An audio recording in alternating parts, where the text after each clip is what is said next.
ನಮಸ್ಕಾರ ನಮಸ್ಕಾರ ನಮಸ್ಕಾರ ನಿಮ್ಮೆಲ್ರಿಗೂ ನಮ್ಮ ಇವತ್ತಿನ ಲೈಫ್ ಓಕೆ ಭರವಸೆ ಬದುಕು ಕಾರ್ಯಕ್ರಮಕ್ಕೆ ಸ್ವಾಗತ ಸುಸ್ವಾಗತ. ಸರ್ಕಾರಿ ದಾಖಲೆಗಳಲ್ಲಿ ಏನು ಬರೆದು ಕೊಟ್ಟಿರ್ತಾರೋ ಅದೇ ನಿಜವಾದ ದಾಖಲೆ ಅಂತ ನಮ್ಮಲ್ಲಿ. ಅದೇ ತಪ್ಪರಿತಾರೋ ಅಥವಾ ಎಕ್ಸ್ಚೇಂಜೇ ಆಗಿರುತ್ತೋ ಇದು ಗೊತ್ತಾಗಲ್ಲ. ಎಷ್ಟೋ ಜನಕ್ಕೆ ಇದೆಲ್ಲನೂ ಸುಮಾರು ವರ್ಷಗಳ ನಂತರ ಗೊತ್ತಾಗುತ್ತೆ. ಏನಕ್ಕೆ ಕೇಳಕ್ಕೆ ಬರ್ತಾ ಇದ್ದೀನಿ ಅಂದರೆ, ಈಗ ಹುಟ್ಟಿರೋದು ಗಂಡು ಮಗು ಆಗಿರುತ್ತೆ. ಒಂದು 4 ವರ್ಷ ಆದಮೇಲೆ ಅವರು ಬರ್ತ್ ಸರ್ಟಿಫಿಕೇಟ್ ತೊಗೊಳಕ್ಕೆ ಹೋದಾಗ ಅವ್ರಿಗೆ ಹೆಣ್ಮಗು ಅಂತ ಬರುತ್ತೆ. ಆವಾಗ ಕನ್ಫ್ಯೂಷನ್ ಶುರು ಆಗುತ್ತೆ, ಇದು ನನ್ನ ಮಗುನ ಅಥವಾ ನನ್ನ ಮಗುನ ಯಾರು ಕಳ್ತನ ಮಾಡಿ ಅಥವಾ ಮಗುನ ಎಕ್ಸ್ಚೇಂಜ್ ಮಾಡಿದ್ರ, ಅಯ್ಯೋ ಇರೋ ಮಗುನೇ ನನ್ನ ಮಗು ಅಂತ ಸಾಕ್ಬೇಕಾ ಗೊತ್ತಿಲ್ಲ. ಆದರೆ ಇದನ್ನೆಲ್ಲ ಮೀರಿ ಇಲ್ಲ, ನನ್ನ ಮಗು ಆ ರೀತಿ ಆಗಿದ್ರೂ ಪರವಾಗಿಲ್ಲ, ಮಗುನ ಸಾಕ್ತೀನಿ, ಮಗುನೂ ಕೂಡ ಸಮಾಜದಲ್ಲಿ ಒಂದು ಒಳ್ಳೆ ಮಗುವಾಗಿ ಬೆಳೆಸ್ತೀನಿ. ಇವೆಲ್ಲ ಬರೋದು ತಾಯಂದ್ರಿಗೆ ಮಾತ್ರ. ನಮ್ಮ ಇವತ್ತಿನ ಲೈಫ್ ಓಕೆ ಕಾರ್ಯಕ್ರಮದಲ್ಲಿ ಮುರಳಿಯವರೇ ನನ್ನ ಲೈಫು ಇದೇ ಥರನೇ ಓಕೆ ಮಾಡ್ಕೊಂಡಿದ್ದೀನಿ ಅಂತ ಹೇಳೋಕ್ಕೋಸ್ಕರ ಬರ್ತಾ ಇದ್ದಾರೆ. ನಮ್ಮ ಇವತ್ತಿನ ವಿಶೇಷ ಕಾರ್ಯಕ್ರಮ ಪಾರ್ವತಿ ಕತೆ. ಮೇಡಮ್ ನಮಸ್ಕಾರ, ಬನ್ನಿ ಬನ್ನಿ ಬನ್ನಿ ಬನ್ನಿ.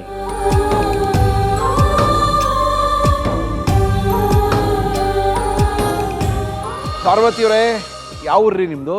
ಸ್ವಂತ ಊರು ಬಂದು ಬೆಳ್ಳೂರು. ನಾವಿರೋದು ಬೆಂಗಳೂರಲ್ಲಿ ಕಾಮಾಕ್ಷಿ ಪಾಳ್ಯದಲ್ಲಿದ್ದು. ಕಾಮಾಕ್ಷಿ ಪಾಳ್ಯದಿಂದ ಬಂದಿದ್ದೀರಾ?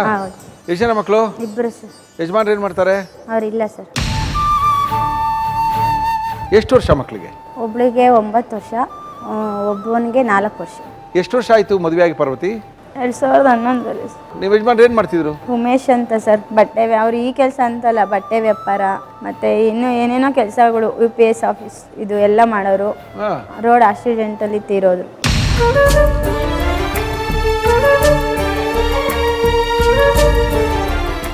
ನಿಮ್ಮಲ್ಲಿ ಯಾರ್ಯಾರು ಇದ್ದಾರೆ? ನೀವು ಎಷ್ಟು ಜನ ಮಕ್ಕಳು ನಿಮ್ಮ ಅಪ್ಪ ಅಮ್ಮನಿಗೆ? ನಾವು 3 ಜನ ಸರ್. 3 ಜನ ಹೆಣ್ಮಕ್ಳಾ? ಒಬ್ಬ ಮಗ, 2 ಹೆಣ್ಮಕ್ಳು. ಅಣ್ಣ ಚಿಕ್ಕ ನನಗೆ ಗೊತ್ತಿಲ್ಲ, ಒಂದು 6-7 ವರ್ಷ ಇತ್ತು ಅನಿಸುತ್ತೆ ನನಗೆ. ಅವಾಗ ಎಲ್ಲ ಹೊಂಟೋಗ್ಬಿಟ್ಟ. ನಮ್ಮ ಅಕ್ಕ ಒಬ್ಳು ಹುಷಾರಿಲ್ದಲೇ ತೀರೋಗ್ಬಿಟ್ಲು. ನೀವೊಬ್ಬರೇ? ನಾನೊಬ್ಳೆ. ನಮ್ಮ ಅಪ್ಪನೂ ಸ್ವಲ್ಪ ತುಂಬ ಕುಡಿತಾ ಇದ್ರು. ಹೆಂಗಿತ್ತು ಜೀವನ? ಅಂಥ ತಂದೆ ತಾಯಿ ಯಾರಿಗೂ ಬೇಡ. ಯಾಕಪ್ಪ? ಯಾಕೆ ಬೇಕು ಸರ್? ಸಾಕಾಗ್ದಿಲ್ದಲೇ ತಂದೆ ಮಕ್ಕಳನ್ನ ಯಾಕೆ ಎತ್ಕೊತಾರೆ? ಅವ್ರ ಸ್ವಾರ್ಥಕ್ಕೋಸ್ಕರ ಎತ್ಕೊಳ್ಳೋಂಥ ತಂದೆ ತಾಯಿ ಬೇಕಾ? ಅವರು ಮಕ್ಕಳಿಂದ ದುಡ್ಸ್ಕೊಂಡು ತಿನ್ನೋದು ನೋಡ್ತಾ ಹೊರತು ಮಕ್ಕಳನ್ನ ಸಾಕಲ್ಲ ಅನ್ನೋರು ಯಾಕೆ ಎತ್ಕೋಬೇಕು?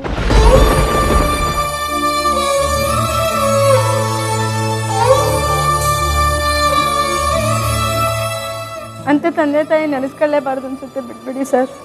ಏನಾಯ್ತು ರೀ, ತಂದೆ ತಾಯಿ ಬಗ್ಗೆ ಇಷ್ಟೊಂದು ಕಾರವಾಗಿ ಹೇಳ್ತಾ ಇದ್ದೀರಲ್ಲ?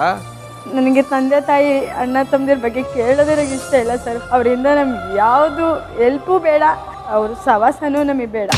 ಯಾಕಂದರೆ ನಮ್ಮ ಇಷ್ಟ ಕಾರ್ಯಕ್ರಮದಲ್ಲಿ ತಂದೆ ತಾಯಿ ಬಗ್ಗೆ ಯಾರು ಇಷ್ಟೊಂದು ಕ್ರೂರವಾಗಿ ಮಾತಾಡಿದ್ದಿಲ್ಲ. ಏನಾಯಿತು? ತಂದೆ ತಾಯಿ ಜವಾಬ್ದಾರಿ ಏನಿರುತ್ತೆ ಸರ್? ಮಕ್ಕಳನ್ನ ಸಾಕೋದು, ಮಕ್ಕಳನ್ನ ಓದಿಸೋದು, ಒಂದು ಒಳ್ಳೆ ಜೀವನ ಕೊಡಿಸೋದು ಇರುತ್ತೆ ಹೊರತು ತಿನ್ನೋಕೆ ಅನ್ನ ಇಲ್ದಲೆ ಯಾವ ಮಕ್ಕಳನ್ನು ಬೆಳೆಸಲ್ಲ ಸರ್. ಕಂಡವ್ರ ಮನೇಲಿ ಕತ್ತೆ ಮೇಯ್ಸೋಕೆ ಬಿಡಲ್ಲ. ಓದೋದು ಬೇಡ ಅಂತ 6 ವರ್ಷ 7 ವರ್ಷದ ಮಕ್ಕಳಿಂದಲೂ ಕಷ್ಟಪಟ್ಟಿದ್ದೀನಿ ಸರ್. ನಾನು ಜೀವನ ಏನು ಅಂತ ಚೆನ್ನಾಗಿ ಅರ್ಥ ಮಾಡ್ಕೊಂಡಿದ್ದೀನಿ.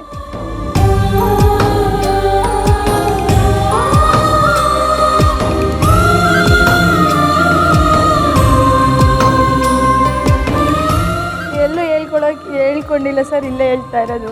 ಸಣ್ಣದ್ರಿಂದಲೇ ನನಗೆ ಕಷ್ಟನೇ ಕೊಟ್ಟಿದ್ದಾರೆ ಹೊರತು ತಂದೆ ತಾಯಿ ಅಂತ ಯಾವತ್ತೂ ಸುಖವಾಗಿ ನಂಗೆ ಬುದ್ಧಿ ಬಂದಾಗಿಂದ ನೋಡ್ಕೊಂಡಿರೋದೇ ಇಲ್ಲ. ನಮ್ಮ ಅಪ್ಪನ ಅಲ್ಲಿ ಇಲ್ಲಿ ಸಾಲ ಮಾಡೋದು, ಕುಡಿಯೋದು, ನಮ್ಮ ಅಮ್ಮಂಗೆ ಹೊಡೆಯೋರು. ಆಶೆಗೆ ಅವ್ರು ಬಿಟ್ಬಿಟ್ಟು ಹೋದ್ರು ಅಷ್ಟೆ.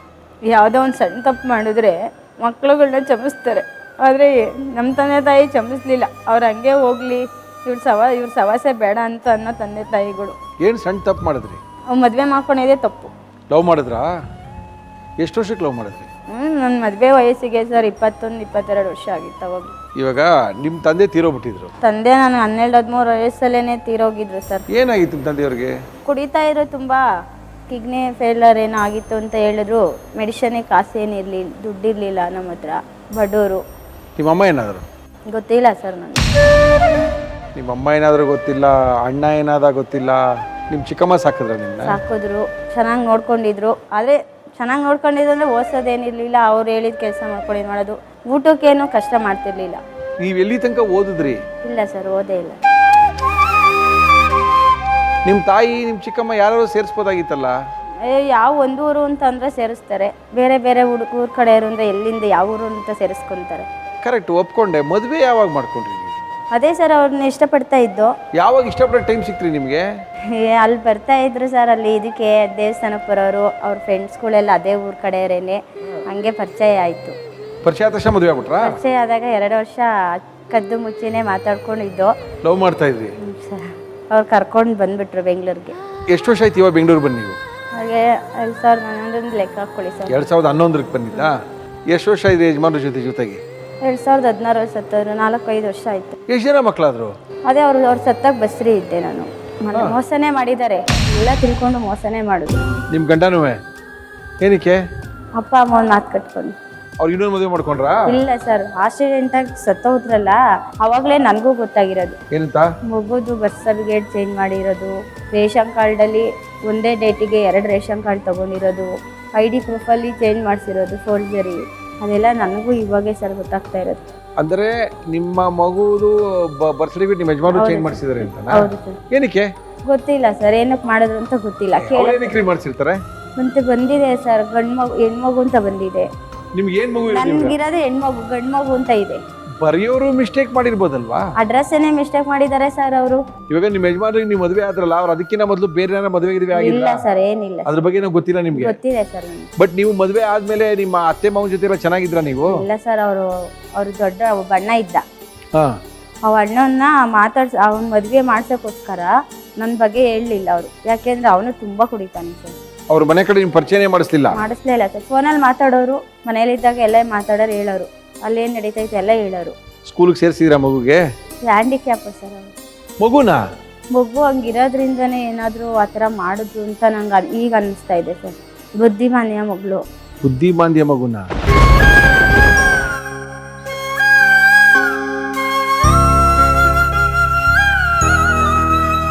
ಎಲ್ಲ ಕಡೆನೂ ಸುತ್ತಾಡಿ ಸಾಕಾಗ್ತಿಲ್ಲ ಸರ್, ತುಂಬ ಕಷ್ಟ ಆಗ್ತಿದೆ. ತರಕಾರಿ ಮಾರ್ಕೊಂಡು ಜೀವನ ಮಾಡೋದು ಕಷ್ಟ ಆಗ್ತಿದೆ ಸರ್ ನನಗೆ.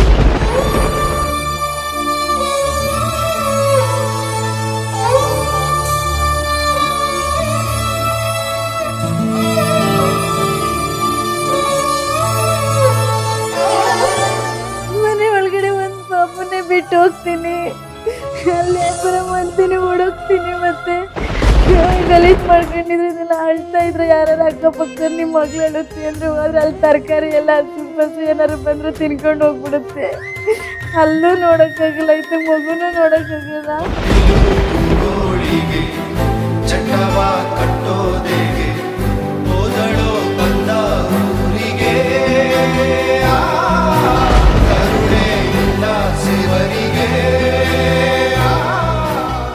ಬೆಳಗ್ಗೆ 4 ಗಂಟೆಗೆ ಎದ್ದಾದ್ರೆ ಒಂದು ದಿವಸ ಎದ್ದೇಳಕ್ಕೆ ಆಗಲ್ಲ. ಏನೋ ಒಟ್ಟಿನಲ್ಲಿ ನಂಗೊಂದು ಸಹಾಯ ಮಾಡಿಸ್ಕೊಡಿ ಸರ್, ನನ್ನ ಮಕ್ಳನ್ನ ಬೆಳೆಸೋಕ್ಕೋಸ್ಕರ. ನನಗೋಸಿ ಕಷ್ಟ ಕೊಟ್ಟಿಲ್ಲ ಸರ್ ಅವರು. ಯಾರು? ಅತ್ತೆ ಮಾವನ ಕಡೆಯವರು. ಮತ್ತೆ ಹಿಂಗೆ ಸಹಾಯ ಕೇಳ್ಕೊಂಡು ಹೋದ್ನಲ್ಲ, ಅವ್ರಗಳಿಂದ ಎಲ್ಲ ಅನುಭವಿಸ್ಬಿಟ್ಟಿದ್ದೀನಿ ಸರ್. ನನಗೆ ನಿಮ್ಮ ಅತ್ತೆ ಮಾವನೇ ಗೊತ್ತಿಲ್ಲ ನಿಮ್ಗೆ ಅಂದ್ರಿ? ಸರ್ ಅವ್ರು ಸತ್ತೋದ್ಮೇಲೆ ನಾನು ಹೋಗಿ ಕೋರ್ಟ್ ಕೇಸ್ ಹಾಕ್ಕೊಂಡೆ ಸರ್. ನನಗೆ ಈ ಥರ ಮೋಸ ಮಾಡಿದ್ದಾರೆ. ಅವ್ರು ಫಸ್ಟ್ ಏನಂದ್ರು, ಸತ್ತೋಗಿ ಹೆಣ ತೊಗೊಂಡು ಹೋಗ್ಬೇಕಾದ್ರೆ ರಾಮಯ್ಯ ಹಾಸ್ಪಿಟ್ಲು ಅಲ್ಲಿಗೆ ಹೋಗಿ ನಾನು ಇಲ್ಲ ನಾನು ಬಿಡೋಲ್ಲ, ನಾನು ತೊಗೊಂಡು ಹೋಗ್ತೀನಿ ಮಾಡಿ ಇನ್ನೊಂದಿದ್ದಕ್ಕೆ ಅವ್ರ ಅಣ್ಣ ಏನಂದ, ಅವ್ರ ಫ್ರೆಂಡು ಅವ್ರ ಅಂದಿರೆಲ್ಲ ಸೇರಿಕೊಂಡು ಅವ್ನಿಗೆ ಏನಂತಾರೆ ದಿಢೀರಂತ ಊರಿಗೆ ಕರ್ಕೊಂಡೋದ್ರೆ ಆಡ್ಕೊಂತಾರೆ, ಮಗು ಬೇರೆ ಹ್ಯಾಂಡಿಕ್ಯಾಪ್ ಇದೆ, ನಾವು ಮಾತಾಡಿ ಕರ್ಕೊಂಡು ಹೋಗ್ತೀನಿ, ನೀನು ಪ್ರೆಗ್ನೆಂಟ್ ಇದೆಯಾ, ನೀನು ಅಲ್ಲಿ ಕರ್ಕೊಂಡು ಹೋಗಲ್ಲ. ಮೊದಲನೇ ಮಗು ಆಗಿತ್ತು, 2ನೇ ಮಗು ಪ್ರೆಗ್ನೆಂಟ್ ಇದ್ರಿ? ಹೌದು ಸರ್. ಮೊದಲನೇ ಮಗು ಹ್ಯಾಂಡಿಕ್ಯಾಪ್, 2ನೇ ಮಗು ಚೆನ್ನಾಗಿದೆ ಸರ್. ಅದಕ್ಕೆ ಚೆನ್ನಾಗಿದೆ ಅಂದ್ರೆ ಕಿಡ್ನಿಲಿ ಕಲ್ಲಿದೆ ಅಂತ ಹೇಳಿದ್ರು. ಕಿಡ್ನಿ ಸ್ಟೋನ್ ಆಗಿದೆ. ಟ್ರೀಟ್ಮೆಂಟ್ ಕೊಡಿಸ್ತಾ ಇದ್ದೀರಾ? ಇಲ್ಲ ಸರ್, ಎಲ್ಲಿ ಸರ್, ತಿನ್ನಕ್ಕೆ ಇಲ್ಲ, ಬಾಡಿಗೆ ಕಟ್ಟಕ್ಕಿಲ್ಲ.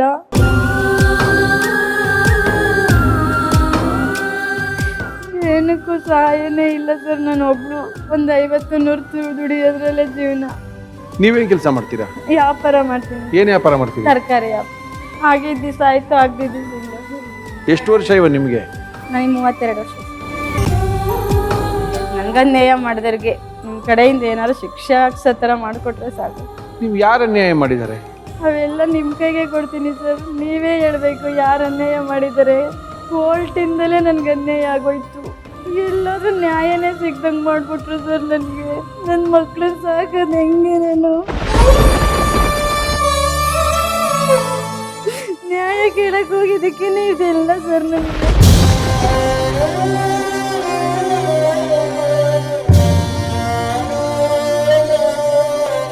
ನಿಮ್ಮ ಯಜಮಾನ್ರಿಗೆ ಏನಾಗಿತ್ತು ಅಂದ್ರಿ? ಆಕ್ಸಿಡೆಂಟ್ ಎಲ್ಲ ಆಯ್ತು ಆಕ್ಸಿಡೆಂಟ್? ನಾಗವಾರ ನಾಗವಾರದ ಹೆಬ್ಬಾಳ. ಏನ್ ಓಡಿಸ್ತಾ ಇದ್ರು ನಿಮ್ಮ ಟೂ ಯಜಮಾನ್ರು? ವೀಲರ್ ಅವ್ರು ಏನ್ ಕೆಲಸ ಮಾಡ್ತಾ ಇದ್ರು? ಡ್ರೈವರಾ? ಕೊರಿಯರ್ ಕೆಲ್ಸಕ್ಕೆ ಹೋಗ್ಕೊಂಡು ಬಟ್ಟೆ ವ್ಯಾಪಾರಕ್ಕೆ ನಾನು ವ್ಯಾಪಾರ ಮಾಡ್ತಾ ಇದ್ದೆ. ಓಕೆ. ಇಬ್ರು ಇದು ಮಾಡ್ಕೊ ಕೊರಿಯರ್ ಕೆಲಸ ಮುಗಿಸ್ಕೊಂಡು ಬರಬೇಕಾದ್ರೆ ಲಾರಿಯವ್ರು ಬಂದು ಗುದ್ಬಿಟ್ಟು ಒಂದೇ ತಿಂಗಳಾಗಿದೆ ಸರ್. ಲೋನು ಕೂಡ ಕಟ್ಟಿರ್ಲಿಲ್ಲ, ಗಾಡಿ ಫೈನಾನ್ಸಲ್ಲಿ ಎತ್ಕೊಂಡೇ ತಗೊಂಡಿದ್ದು. ಅದನ್ನೆಲ್ಲ ಕುಡಿಸ್ತೀನಿ ಅಂತ. ಇವಾಗ ಲಾರಿ ಗುದ್ದು ಎಲ್ಲ ಇನ್ಸೂರೆನ್ಸ್ ಏನೋ ದುಡ್ಡು ಗಿಡ್ ಬಂತ ನಿಮ್ಗೆ? ಅದಕ್ಕೋಸ್ಕರನೇ ಇದೆಲ್ಲ ಫೋರ್ಜರಿ ಮಾಡಿರೋದು. ಕಾಸು ಬಂತ ನಿಮ್ಮ ಯಜಮಾನ್ರಿಗೆ? ಬಂತು ಸರ್ 10 ಲಕ್ಷ. 10 ಲಕ್ಷ ಬಂತು. ಯಾರಿಗೋಯ್ತದು? ಮತ್ತೆ ಮಗುಗೆ ಹೋಯ್ತು. ನಂದೆಲ್ಲ ಸುಳ್ಳು ಫೋರ್ಜರಿ. ಇವ್ ನಿಮ್ಮ ಗಂಡ ಹೆಂಡತಿ ಎಲ್ಲ ಅಂತ? ಅದಾದ್ಮೇಲೆ ID ಕಾರ್ಡು ಇದೆಲ್ಲ ಚೇಂಜ್ ಮಾಡಿಸಿ ಕೊಡ್ಲಿಲ್ಲ ಸರ್ ಇವನು. ಇಲ್ಲ ನೀನು ಇಷ್ಟು ದುಡ್ಡು ಕೊಡ್ತೀಯಾ ಇಲ್ವಾ, ಈಗ ನಿಮ್ಮ ಪ್ರೆಸನ್ನು ಮಾವಂಗೆ ಒಂದೇ ಒಂದು ಫೋನ್ ಹಾಕಿದ್ರೆ ಸಾಕು, ನಂಗೆ 5 ಲಕ್ಷ ಈಗಲೇ ಕೊಡ್ತಾನೆ, ಎಲ್ಲ ದಾಖಲೆಗಳು ಅವನಿಗೆ ಕೊಟ್ಬಿಡ್ತೀನಿ ಅಂತ ಅಂದು. ಹಂಗೆ ಅಂದಿದ ತಕ್ಷಣ ನಾನು ಮಾಡಿದೆ, ಪೊಲೀಸ್ ಕಂಪ್ಲೇಂಟ್ ಕೊಟ್ಬಿಟ್ಟೆ ಕಾಮಾಕ್ಷಿ ಪಾಳ್ಯದಲ್ಲಿ. ಕಂಪ್ಲೇಂಟ್ ಕೊಟ್ಟ ಮೇಲೆ ಈ ಥರ ಮಾಡ್ತಾ ಇದೆ, ನಂಗೆ ಅನ್ಯಾಯ ಮಾಡ್ತಿದ್ದಾನೆ ಅಂತ.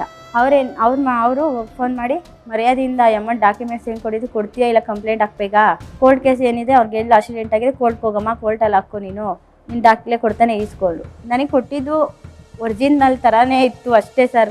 ಅದರಲ್ಲಿ ಏನು ಬದಲಾವಣೆ ಆಗಿದೆ, ಏನು ಮಾಡಿಕೊಟ್ಟಿದ್ದಾರೆ ಏನೂ ಗೊತ್ತಿಲ್ಲ.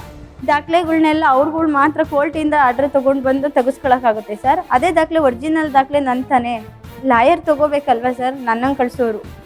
ಇಂಥ ದಾಖಲೆ ಬೇಕು ತಗೊಂಡು ಬರಮ್ಮ ಅಂತ. ಅವ್ರು ಕೋರ್ಟಿಗೆ ಕೊಡ್ಬೇಕಂದ್ರೆ ಕೋರ್ಟಲ್ಲಿ ಆರ್ಡ್ರ್ ಬರುತ್ತಮ್ಮ, ನಮ್ಮಲ್ಲಿ ಸಿಗಲ್ಲಮ್ಮ, ಗೋಡನು ಇಲ್ದಲೇ ಇರೋ ಆಫೀಸ್ ಹೇಳಿ ಕಳ್ಸೋರು ಸರ್. ಹೋಗ್ತಾ ಇದೆ ಸರ್, ಮಗುನ ಎತ್ಕೊಂಡು ಅಲ್ಲೋದ್ರೆ ಇನ್ನೊಂದು ಜಾಗ ಹೇಳೋರು, ಏನೂ ಇಲ್ಲ ಸರ್. ನನ್ನ ಕಾಲು ನೋವು ತುಂಬ ನೋಡ್ತವೆ, ನಡ್ಕೊಂಡೇ ಹೋಗಿವೆ ಸರ್ ಮಗುನ ಎತ್ಕೊಂಡು.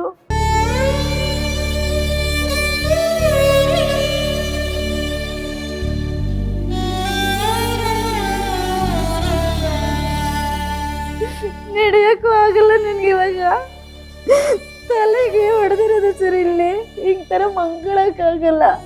ಯಾರು ಹೊಡೆದಿದ್ದು? ರಾಜೇಶನ್ ಹೆಸರು ಹೊಡೆದಿದ್ದು. ಏನು ಕೊಡ್ದಿದ್ದು ರಾಜೇಶ? ದುಡ್ಡು ಕೇಳಿದ್ಕೆ ಸರ್. ನೀವು ಕೊಟ್ಟಿರೋ ದುಡ್ಡು ಕೇಳಿದ್ದೆ? ಕೇಸ್ ಮಾಡ್ಲಿಲ್ಲ, ನನ್ನ ದುಡ್ಡು ವಾಪಸ್ ಕೊಡು ಅಂದಿದ್ಕೆ ನಾನು ಜೈಲಿಗೆ ಹೋಗಿ ಬಂದಿದ್ದೀನಿ, ನನ್ನ ಹತ್ರ ಕೇಳ್ತೀಯಾ? ಕಂಪ್ಲೇಂಟ್ ಕೊಡ್ಲಿಲ್ವಾ ನೀವು? ಕೊಟ್ಟಿದ್ದೀನಿ ಸರ್, ಕೋರ್ಟಲ್ಲಿ ಐತಲ್ಲಿ ಏನೂ ಆಗಲ್ಲ ಸರ್, ಏನೂ ಮಾಡಲ್ಲ.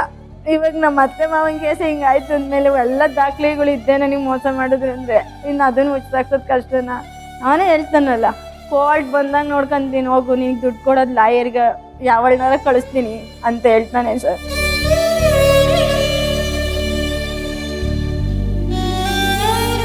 ಹಂಗೆ ಹೇಳ್ತಾನೆ ಸರ್. ಡೆಡ್ಡನ ಮುಂದೆನೇ ಹೇಳ್ತೀನಿ ಸರ್, ನಾನು ಹೆದರ್ಕೊಳ್ಳಲ್ಲ. ಅವ್ನ ಮುಂದೆನೇ ಹೇಳ್ತೀನಿ ಅವ್ನು ಆಡಿರೋ ಮಾತನ್ನ. ಹೊಡೆದಿರೋದಕ್ಕೆ ಸಾಕ್ಸಿದ್ರು ಬಂದು ಯಾರೂ ಕೇಳಲಿಲ್ಲ ಸರ್, ಎಲ್ಲ ಹೆಂಗಸರೆಲ್ಲ ಬಿಡಿಸಿದ್ದಾರೆ. ಯಾವ ಸ್ಟೇಷನ್ ಕಂಪ್ಲೇಂಟ್ ಕೊಟ್ಟಿರೋದಮ್ಮ ನೀವು? ಕಾಮಾಕ್ಷಿ ಪಾಳ್ಯ. ಇವಾಗ ಹೋಗಿ ಕೇಳಿದ್ರೆ ಕೋರ್ಟಲ್ಲಿದೆ, ಕೋರ್ಟಿಂದ ಬಂದಾಗ ನೀನು ಕೋರ್ಟ್ಗೆ ಹೋಗ್ತೀನಿ. ಇದು ಎಷ್ಟು ವರ್ಷ ಆಯ್ತು ನೋಡಿದ್ದು? ಆಗ್ಲೇ 2016 ನಮ್ಮ ಯಜಮಾನ್ರ ಸತ್ತೋದಾಗ 17-18ರಲ್ಲಿ. 17-18ರಲ್ಲಿ ಮಹಿಳಾ ಆಯೋಗ ಅಂತ ಒಂದು ಕರ್ನಾಟಕದ ಅಲ್ಲಿನ ಕೊಟ್ಟಿದ್ದ ಕಂಪ್ಲೇಂಟ್ನ? ಎಲ್ಲ ಕಡೆನೂ ಕೊಟ್ಟಿದ್ದೀನಿ ಸರ್, ಬಟ್ ಎಲ್ಲೂ ನ್ಯಾಯ ಸಿಕ್ಕಿಲ್ಲ, ಏನೂ ಇಲ್ಲ. ಎಲ್ಲೂ ಸಿಕ್ಕಿಲ್ಲ ಸರ್. ಎಲ್ಲ ಕಡೆನೂ ಹೋಗಿದ್ದೀನಿ, ಯಡಿಯೂರಪ್ಪ ಅವ್ರ ಮನೆ ಹತ್ರ ಕೂಡ ಹೋಗಿದ್ದೀನಿ, ಎಲ್ಲ ನ್ಯೂಸಲ್ಲೂ ಕೂಡ ಬಂತದ್ದು. ಅವ್ರಿಗೆ ಶಿಕ್ಷೆ ಆಗ್ಬೇಕು ಅಂತಲೇ ನಾನು ಕೇಳಿದ್ದು, ಕೆಲಸ ಬೇಕು ಅಂತ ಕೇಳಿದೆ. ಅದಕ್ಕೆ ಅವರು ಬೆಗರ್ ಕಾಲೋನಿಯಲ್ಲಿ ಹೋಗಿ ಒಂದು ಚಿಕ್ಕ ಮಗುನು ಒಂದು ಹ್ಯಾಂಡಿಕ್ಯಾಪ್ ಮಗು ಎತ್ಕೊಬರ್ತಾರೆ, ಕೆಲಸ ಕೊಡಿ ಅಂತ ಹೇಳಿದ್ರು. ಅವ್ರು ಯಾಕೆ ಕೆಲಸನೂ ಕೊಡಲಿಲ್ಲ, ನನ್ನ ಕಷ್ಟ ತೀರ್ಲೂ ಇಲ್ಲ ಸರ್.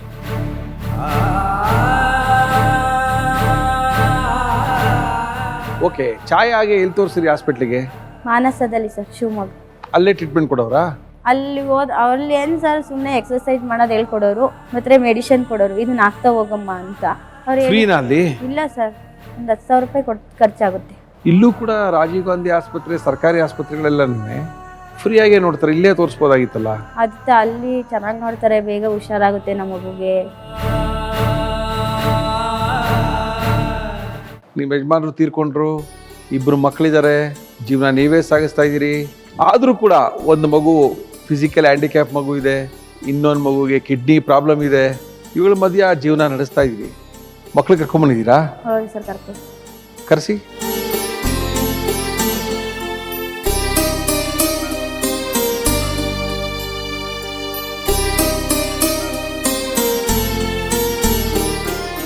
ಏನು ಮಗು ಹೆಸರು? ಛಾಯಾ. ಮಗು ಮಾತಾಡಲ್ಲ? ಇಲ್ಲ ಸರ್. 11 ವರ್ಷ ಇವಾಗ ಇದಕ್ಕೆ. ಬಟ್ ಹುಟ್ಟಿದಾಗ ನಿಮ್ಗೆ ಗೊತ್ತಿಲ್ಲ ಮಗು ಪ್ರಾಬ್ಲಮ್ ಇರೋದು? ಇಲ್ಲ ಸರ್. ಯಾವ ಹಾಸ್ಪಿಟಲ್ ಹುಟ್ಟಿದ ಮಗು? Turuvekere general hospital. Turuvekere general hospital ಮಗು ಹುಟ್ಟಿದಾಗ ಬರ್ತ್ ಸರ್ಟಿಫಿಕೇಟ್ ಅಲ್ಲಿ ಗಂಡು ಮಗು ಅಂತಿದ್ಯಾ? ಹಾಂ ಇದೆ ಸರ್, ಅದು ನಂಗೆ ಈಗ ಗೊತ್ತಾಗಿರೋದು. ಎಷ್ಟು ವರ್ಷ ಬಿಟ್ಬಿಟ್ಟು ಹೋದ್ರಿ? ಈಗ ಸತ್ತೋದ್ರಲ್ಲ, ಬರ್ತ್ ಸರ್ಟಿಫಿಕೇಟ್ ತೊಗೊಂಡು ಬಂದ್ರಲ್ಲ ಅವಾಗ ಹೋಗಿ. ನಿಮ್ ಯಜಮಾನ್ರು ಸತ್ತ ಮೇಲೆ ಸರ್ಟಿಫಿಕೇಟ್ ತರಕ್ ಹೋದಾಗ ಕೋರ್ಟಿಗೆ ಕೊಡೋಕ್ಕೋಸ್ಕರ ಹೋದ್ನಲ್ಲ ಅವಾಗ ಗೊತ್ತಾಯ್ತು. ಅಲ್ಲಿ ಗಂಡು ಮಗು ಅಂತಿದ್ಯಾ? ಅಲ್ಲಿ ಗಂಡು ಮಗು ಅಂತ ಇದೆ, ಬಟ್ ಡೇ ಟು ಟೈಮ್ ಎಲ್ಲ ಕರೆಕ್ಟ್ ಆಗಿದ್ಯಾ? ಕರೆಕ್ಟ್ ಆಗಿದೆ. ಊರು ಚೇಂಜ್ ಇದೆ, ಹೆಸರು ಚೇಂಜ್ ಇದೆ ಸರ್. ನಿಮ್ ಪ್ರಕಾರ ಇದು ನಿಮ್ಮ ಮಗುನ ಅಥವಾ ಬೇರೆ ಮಗು ಎಕ್ಸ್ಚೇಂಜ್ ಆಗಿದ್ಯಾ? ಇಲ್ಲ ಸರ್, ನನ್ನ ಮಗುನೇ ಚೇಂಜ್ ಆಗಿದೆ ಅಂದ್ರೂ ನನ್ನ ಮಗುನೇ ಇದು. ಬೇರೆ ಮಗು ಬೇಡ, ನನಗೆ ಇವಳೇ ಇದ್ದೀವಿ, ಇರೋ ಗಂಟ ನಾನೇ ನೋಡ್ಕೊಂತೀನಿ.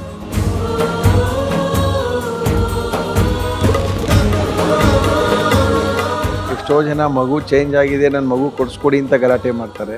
ನೀವು ಏನಾರು ಆಗ್ಲಿ ಮಗು ಸಾಕ್ಬಿಟ್ಟಿದೀನಿ, ಇದೇ ಮಗು ನನ್ಗೆ ಇರ್ಲಿ ಅದನ್ನೇ ಅಂತೀರಿ. ಇರಲಿ ಸರ್. ಊಟ ತಿಂಡಿ ಎಲ್ಲ ಹೆಂಗ್ ತಿನ್ನಿಸ್ತೀರಿ?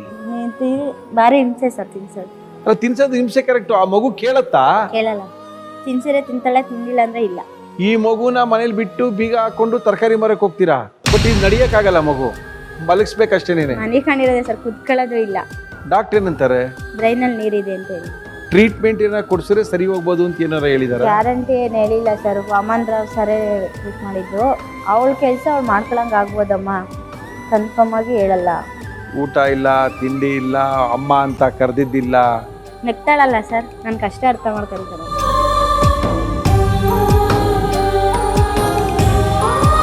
ನನ್ನ ಮಗ ತಿಂಡಿ ಕೊಡಿಸಿಲ್ಲ ಅಂದರೆ ಅಳ್ತಾನೆ. ಅಮ್ಮ ನಂಗೆ ಬೇಕು ಅಂತ 50 ರೂಪಾಯಿ ಖರ್ಚು ಮಾಡಿಸ್ತಾನೆ. ನನ್ನ ಮಗಳು 1 ರೂಪಾಯಿ ಖರ್ಚು ಮಾಡ್ಸಲ್ವಲ್ಲ. ಇವಾಗ ಸಾಕಾಗ್ಬಿಟ್ಟೈತಮ್ಮ, ಊಟ ಇಲ್ಲ ಅಂದರೆ ಸಾಕು. ನಾನೇನು ನೀರು ಕುಟ್ಟು ಮಲ್ಕೊತೀನಿ, ಅವಳು ಹಂಗೆ ಮಲ್ಕೊತಾಳೆ. ಬೇರೆಯವ್ರ ಮನೆಗೆ ಹೋಗಿ ಕೇಳಿ ಇದು ಮಾಡಿ ಎಲ್ಲರ ಥರ ಮರ್ಯಾದೆ ಕಳೆಯಲ್ವಲ್ಲ. ಇಂಥ ಮಕ್ಕಳು ಎಷ್ಟು ಚೆನ್ನಾಗಿ ಸಿಗ್ತಾರೆ. ಇರೋ ಮಾತ್ರ ಔಷಧಿ ಎಲ್ಲ ತಿಂದ್ಬಿಟ್ಟಿದೆ. ರಾಜೇಶ್ ಅವ್ರ ಕಡೆಯಿಂದ ತೊಂದರೆ ಆಗಿದ್ದಾಗ ಯಾರೂ ನಂಗೆ ಇವಳನ್ನ ಸಾಯಿಸೋಕೆ ಮನ್ಸು ಬರಲಿಲ್ಲ. 1 ವಾರ ಎದ್ದೇ ಇಲ್ಲ ಸರ್. ಅಕ್ಕಪಕ್ಕದವ್ರು ಯಾರ್ಯಾರೋ ನೀರು ಗಂಜಿ ಬಿಟ್ಟು ಬದುಕಿಸಿದ್ರು ನನ್ನ. ಓಕೆ, ಈ ಮಗನಿಗೆ ಎಷ್ಟು ವರ್ಷ ಇವಾಗ? 3.5 ತಂದೆ ತೀರ್ಕೊಂಡು ಆದ್ಮೇಲೆ ಹುಟ್ಟಿರೋ ನೀವು. ಸಾಕಷ್ಟು ಕಡೆ ಸರ್ಕಾರಿ ಆಸ್ಪತ್ರೆಗಳಲ್ಲಿ ಉಚಿತವಾಗಿ ಕಿಡ್ನಿ ಚಿಕಿತ್ಸೆನೂ ಕೊಡ್ತಾ ಇದ್ರು. ಅಲ್ಲೆಲ್ಲೂ ತೋರಿಸ್ತಿಲ್ವಮ್ಮ? ಬೋರಿಂಗ್ ಹಾಸ್ಪಿಟ್ಲು, ವಿಕ್ಟೋರಿಯಾ ಹಾಸ್ಪಿಟ್ಲು, ಎಲ್ಲೂ ಹೋಗಿ ಯಾಕೆ? ಎಲ್ಲೂ ಹೋಗಕ್ಕೆ ಆಗ್ತಾ ಇಲ್ಲ ಸರ್. ಎಲ್ಲೋಗ್ಲಿ, ಎಲ್ಲೋಗ್ಬೇಕು ಅಂದ್ರೆ ದುಡ್ಡು ಬೇಕು. ಅಲ್ಲ, ಅಲ್ಲೇ ದುಡ್ಡು ಬೇಕಾಗಿಲ್ಲ ಸರ್. ಹೋಗೋಕ್ಕಾದ್ರೂ ಬಸ್ ಚಾರ್ಜ್ ಬೇಕಾ ಸರ್? ಮತ್ತೆ ಹಂಗಂದ್ರೆ ಹೆಂಗೆ ನಿಮ್ಮ ಜೀವನ? ನನ್ನ ಜೀವನ ಮುಗ್ದೋಯ್ತು ಅನ್ನಿಸ್ತಾ ಇದೆ. ನನ್ನ ಮಗನಿಗೋಸ್ಕರ ಇದೊಂದು ಪ್ರಯತ್ನ ಮಾಡೋಣ ಅಂತ. ಗೌರ್ಮೆಂಟ್ ಹಾಸ್ಪಿಟ್ಲ್ ಹೋಗಿದ್ರೆ ಅಲ್ಲೂ ಕೂಡ ತುಂಬ ಜನ ವೈದ್ಯರು ಒಳ್ಳೆಯವರು ಇರ್ತಾರೆ. ಮಗು ಯಾಕಂದರೆ ಸರ್ಕಾರಿ ಹಾಸ್ಪಿಟ್ಲಲ್ಲಿ ಟ್ರೀಟ್ಮೆಂಟ್ ಚೆನ್ನಾಗಿರಲ್ಲ ಅಂತ ಹೇಳೋದು ತಪ್ಪು. ತುಂಬ ಜನ ವಾಸಿಯಾಗಿರೋದು ಸರ್ಕಾರಿ ಆಸ್ಪತ್ರೆಗಳಲ್ಲಿ. ವಿಕ್ಟೋರಿಯಾ ಹಾಸ್ಪಿಟ್ಲ್ ಇದೆ, ಬೋರಿಂಗ್ ಹಾಸ್ಪಿಟ್ಲ್ ಇದೆ, KC ಜನರಲ್ ಹಾಸ್ಪಿಟ್ಲ್ ಇದೆ. ಎಲ್ಲ ಗೌರ್ಮೆಂಟ್ ಹಾಸ್ಪಿಟ್ಲಲ್ಲಿ 1 ರೂಪಾಯಿ ತಗೊಳ್ಳಲ್ಲ. ಜೊತೆಗೆ ರಾಜೀವ್ ಗಾಂಧಿ ಹಾಸ್ಪಿಟ್ಲ್ ಜಯನಗರದಲ್ಲಿದೆ. ಎಲ್ಲಾದರೂ ಹೋಗಿ, ಅದು ಮಕ್ಕಳ ಮತ್ತು ಇವರು ಹಾಸ್ಪಿಟ್ಲೇ ಅದು. ಅಲ್ಲೋಗಿ ಯಾಕೆ ತೋರಿಸ್ಬಾರ್ದು ನೀನು? ನನಗೆ ಗೊತ್ತಿಲ್ಲಲ್ಲ ಸರ್. ಎಲ್ಲೂ ಜಾಸ್ತಿ ಓಡಾಡಿಲ್ಲ ಸರ್. ನಾನು ಬೆಂಗಳೂರಿಗೆ ಬಂದಾದ್ಮೇಲೆ ಕಾಮಾಕ್ಷಿ ಕಳೆ ಯಾರು ಓಡಾಡೋದಲ್ಲಮ್ಮ. ಆ ಕಷ್ಟಗಳು ಬಂದಾಗ ನಮ್ಮನ್ನ ಜೀವನ ಓಡಾಡ್ಸಂಗ್ ಮಾಡ್ಬಿಡುತ್ತೆ. ಅದೇ ಈ ಕೋರ್ಟ್ ಕೇಸಲ್ಲಿ ದುಡ್ಡು ಬರುತ್ತೆ, ಆಗುತ್ತೆ. ನನ್ನ ಗಂಡನದು ಇನ್ಸೂರೆನ್ಸ್ 5 ಕಾಸು ಬರುತ್ತೆ ಅಂತ ಕಾಯ್ತಾ ಇದ್ರಿ. ಅದರಲ್ಲಿ ಟ್ರೀಟ್ಮೆಂಟ್ ಅದ್ ಬರ್ಲಿಲ್ಲ ಅನ್ಕೊ. ಆಗುತ್ತೆ. ಅದು ಬರ್ಲಿಲ್ಲ. ಅದಕ್ಕೆ ನಾನೇ ಸುಳ್ಳು ಅನ್ನೋ ಥರನೇ ಮಾಡ್ಬಿಟ್ರಲ್ಲ. ಅದಕ್ಕೆ ಅರ್ಧ ದುಡ್ಡು ಖರ್ಚು ಮಾಡೋಣ. ನನ್ನ ಮಕ್ಕಳಿಗೆ ಟ್ರೀಟ್ಮೆಂಟ್, ಊಟ ಕೊಡಿಸಿ ಚೆನ್ನಾಗಿರ್ಬೋದಾಗಿತ್ತು. ನೀವು ಮದುವೆ ಮಾಡ್ಕೊಂಡಿದ್ದಕ್ಕೆ ಏನಾದ್ರು ದಾಖಲಾತಿಗಳಿದೆಯಾ? ಇದೆ ಸರ್. ಏನಿದೆ? ಜನಗಳು ಸಾಕ್ಷಿ ಇದ್ದಾರೆ, ಮದುವೆ ಫ್ರೆಂಟ್ ಇದೆ, ವೋಟರ್ ID ಇದೆ, ರೇಷನ್ ಕಾರ್ಡ್ ಇದೆ, ಆಧಾರ್ ಕಾರ್ಡ್ ಇದೆ. ಅದೆಲ್ಲ ಸುಳ್ಳಂತೆ. ಕೋರ್ಟ್ ಹೇಳ್ಬಿಟ್ಟಿದೆಯಲ್ಲ ಸರ್ ಸುಳ್ಳು ಅಂತ. ಲಾಯರ್ ಇಟ್ಟಿದ್ರಾ? ಹ್ಞೂ ಸರ್, ಇಟ್ಟಿದೆ. ಲಾಯರ್ ಇಟ್ಟಿದೆ. ಈ ಸುಮ್ಮನೆ ಇರಲ್ಲ, ಅಕ್ಕಪಕ್ಕದ ಜನಗಳು ಇರ್ತಾರಲ್ಲ. ಇಷ್ಟು ದಿವಸ ಆದ್ರೂ ಏನೋ ಕೆಲಸ ಏನೂ ಆಗಲಿಲ್ವಾ? ಸಾಲಗಾರರು ಇರ್ತಾರಲ್ಲ ಸರ್, ಬಂದು ಕೇಳ್ತಾ ಇದ್ರಾ? ಅಯ್ಯೋ ಏನಾಯ್ತೋ ಏನೋ ಕೇಳ್ತೀನಿ, ಆ ಲಾಯರ್ ಏನೋ ಸರಿಯಾಗಿ ಮಾಡ್ತಿಲ್ಲ, ಇನ್ನೊಬ್ಬ ಲಾಯರಿಗೆ ಹೇಳಿನದು ಹಾಗೆಲ್ಲ ಮಾಡ್ತಾಯಿದ್ರು. ಯಾರೋ ಹಿಂಗೆ ಅವ್ರ ಕಡೆಯವರೇನೆ ಬಂದು ಮಾತಾಡ್ಸಿದ್ದು ಸರ್. ಓಕೆ. ನಮ್ಮ ಅತ್ತೆ ಮನೆ ಕಡೆಯಿಂದಲೇ ಬಂದು ಪರಿಚಯ ಇರೋರು ಮಾತಾಡ್ಸಿದ್ಮೇಲೆ ನಾನೇನಂದೆ, ಲಾಯರ್ ಏನಾರು ಮಾಡಲಿಲ್ಲ ಅಂದರೆ ಬೇರೆ ಲಾಯರಿಗೆ ಕೊಡ್ತೀನಿ ಬಿಡಿ ಅಂದೆ ಸರ್. ಅಷ್ಟು ಅಂದಿದ್ದಕ್ಕೆ ನಿನ್ನ ಕೇಸ್ ಬೇಡಮ್ಮ ಅಂತೇಳಿ ಕೇಸೇ ಬಿಟ್ಬಿಟ್ರು. ಅವ್ರು ಏನು ವಾದನೆ ಮಾಡಿರಲಿಲ್ಲ ಸರ್. ನೀವು ಹೋಗಿಲ್ಲ ಕೋರ್ಟ್ಗೆ? ಕೋರ್ಟಿಗೆ ನಾನು ಹೋಗೋ ದಿವಸ ಎಲ್ಲ ತಡೆಯಾರು ಸರ್, ಬರಬೇಡ ಅಂತ. ಏನಕ್ಕೆ ಬರ್ತೀಯಮ್ಮ ಕೋರ್ಟ್ ಹತ್ರ ನೀನು? ನಾನು ಯಾವತ್ತು ಡೇಟ್ ಐತೇನೋ ಅವ್ರು ಬರೋಕ್ಕಿಂತ ಮುಂಚೆ ನಾನು ಅಲ್ಲಿ ಹೋದ್ರೆ ಸರಿ, ಇಲ್ಲಾಂದ್ರೆ ನಂಗೆ ಕೋರ್ಟ್ಗೆ ಕರೀತಾ ಇರಲಿಲ್ಲ. ಕೈ ಪೂರ್ತಿ ಅವಾಗಿಂದ ಕೈ ಹಿಂಗೆ ಇದೆಯಾ? ಅದು ಹಂಗೆ ಇಟ್ಕೊಳ್ಳೋದು. ನೀಡಕ್ಕಾಗಲ್ಲ? ಇಲ್ಲ ಸರ್, ನೀಡಲ್ಲ. ನೀಡಕ್ಕಾಗಲ್ಲ, ನಡಿಯಕ್ಕಾಗಲ್ಲ, ಮಾತಾಡಕ್ಕಾಗಲ್ಲ, ಬೆಳವಣಿಗೆ ಇಲ್ಲ. ಸ್ಕೂಲಿಗೆ ಸೇರಿಸಿಲ್ಲ? ಸ್ಕೂಲ್ ಎಲ್ಲೂ ಸೇರಿಸ್ಕೊಂತಾರೆ ಸರ್. ಅಲ್ಲಲ್ಲ, ಈ ಥರ ಮಕ್ಕಳಿಗೆ ಅಂತಾನೆ ಸ್ಕೂಲ್ಗಳಿದೆ. ಇಲ್ಲ ಸರ್, ಸೇರಿಸ್ಕೊಳ್ಳಲ್ಲ. ಅವ್ರು ಹೇಳಿದ್ರು, ಕೇಳಿದ್ದೆ ಏನಾದರೂ ಮಾಡ್ತಾರೆ ಅಂತ. ಇಂಥ ಮಕ್ಕಳನ್ನ ಸೇರಿಸ್ಕೊಳ್ಳಲ್ಲ, ಅದಕ್ಕೆ ಬಾತ್ರೂಮ್ಗೆ ಹೋಗೋಕ್ಕೆ ತಿನ್ನಂಗೆ ಇರಬೇಕು ಅಂಥ ಮಕ್ಳನ್ನ ಮಾತ್ರ ಸೇರಿಸ್ಕೊಂತೀವಿ, ಇಲ್ಲಾಂದ್ರೆ ಸೇರಿಸ್ಕೊಳ್ಳಲ್ಲ ಅಂದ್ಬಿಟ್ಟು. ಇನ್ನೊಂದು ಮದುವೆ ಮಾಡ್ಕೋಬೇಕು ಅಂತ ಪ್ರಯತ್ನ ಪಡಲಿಲ್ವಾ ನೀವು? ಏನು ಹೇಳ್ಬಿಡ್ಲಿ ಸರ್, ನನ್ನೇನ ನೋಡ್ಕೊತಾರೆ, ನನ್ನ ಮಗಳನ್ನ ಯಾರು ನೋಡ್ಕೊತಾರೆ ಸರ್? ಅವನೇ ಯಾವ ಮಕ್ಕಳಿಂದ ಹೋದಾಗ್ಲೇ ಮಾಡಿರೋರೆ ಈ ಮಟ್ಟಕ್ಕೆ ತಂದು ನಿಲ್ಸವ್ರೆ. ಇನ್ನು ಈ ಮಗುನಾಗ್ರೆ ನನ್ನ ಮಗನ ಸಾಯಿಸೇ ಬಿಡ್ತಾರೆ ಅಷ್ಟೇ ಸರ್. ಯಾವ ಮದುವೆನೂ ಬೇಡ, ಏನೂ ಬೇಡ ಸರ್, ನನ್ನ ಮಕ್ಕಳನ್ನ ನೋಡ್ಕೊಂಡ್ರೆ ಸಾಕು ನನಗೆ.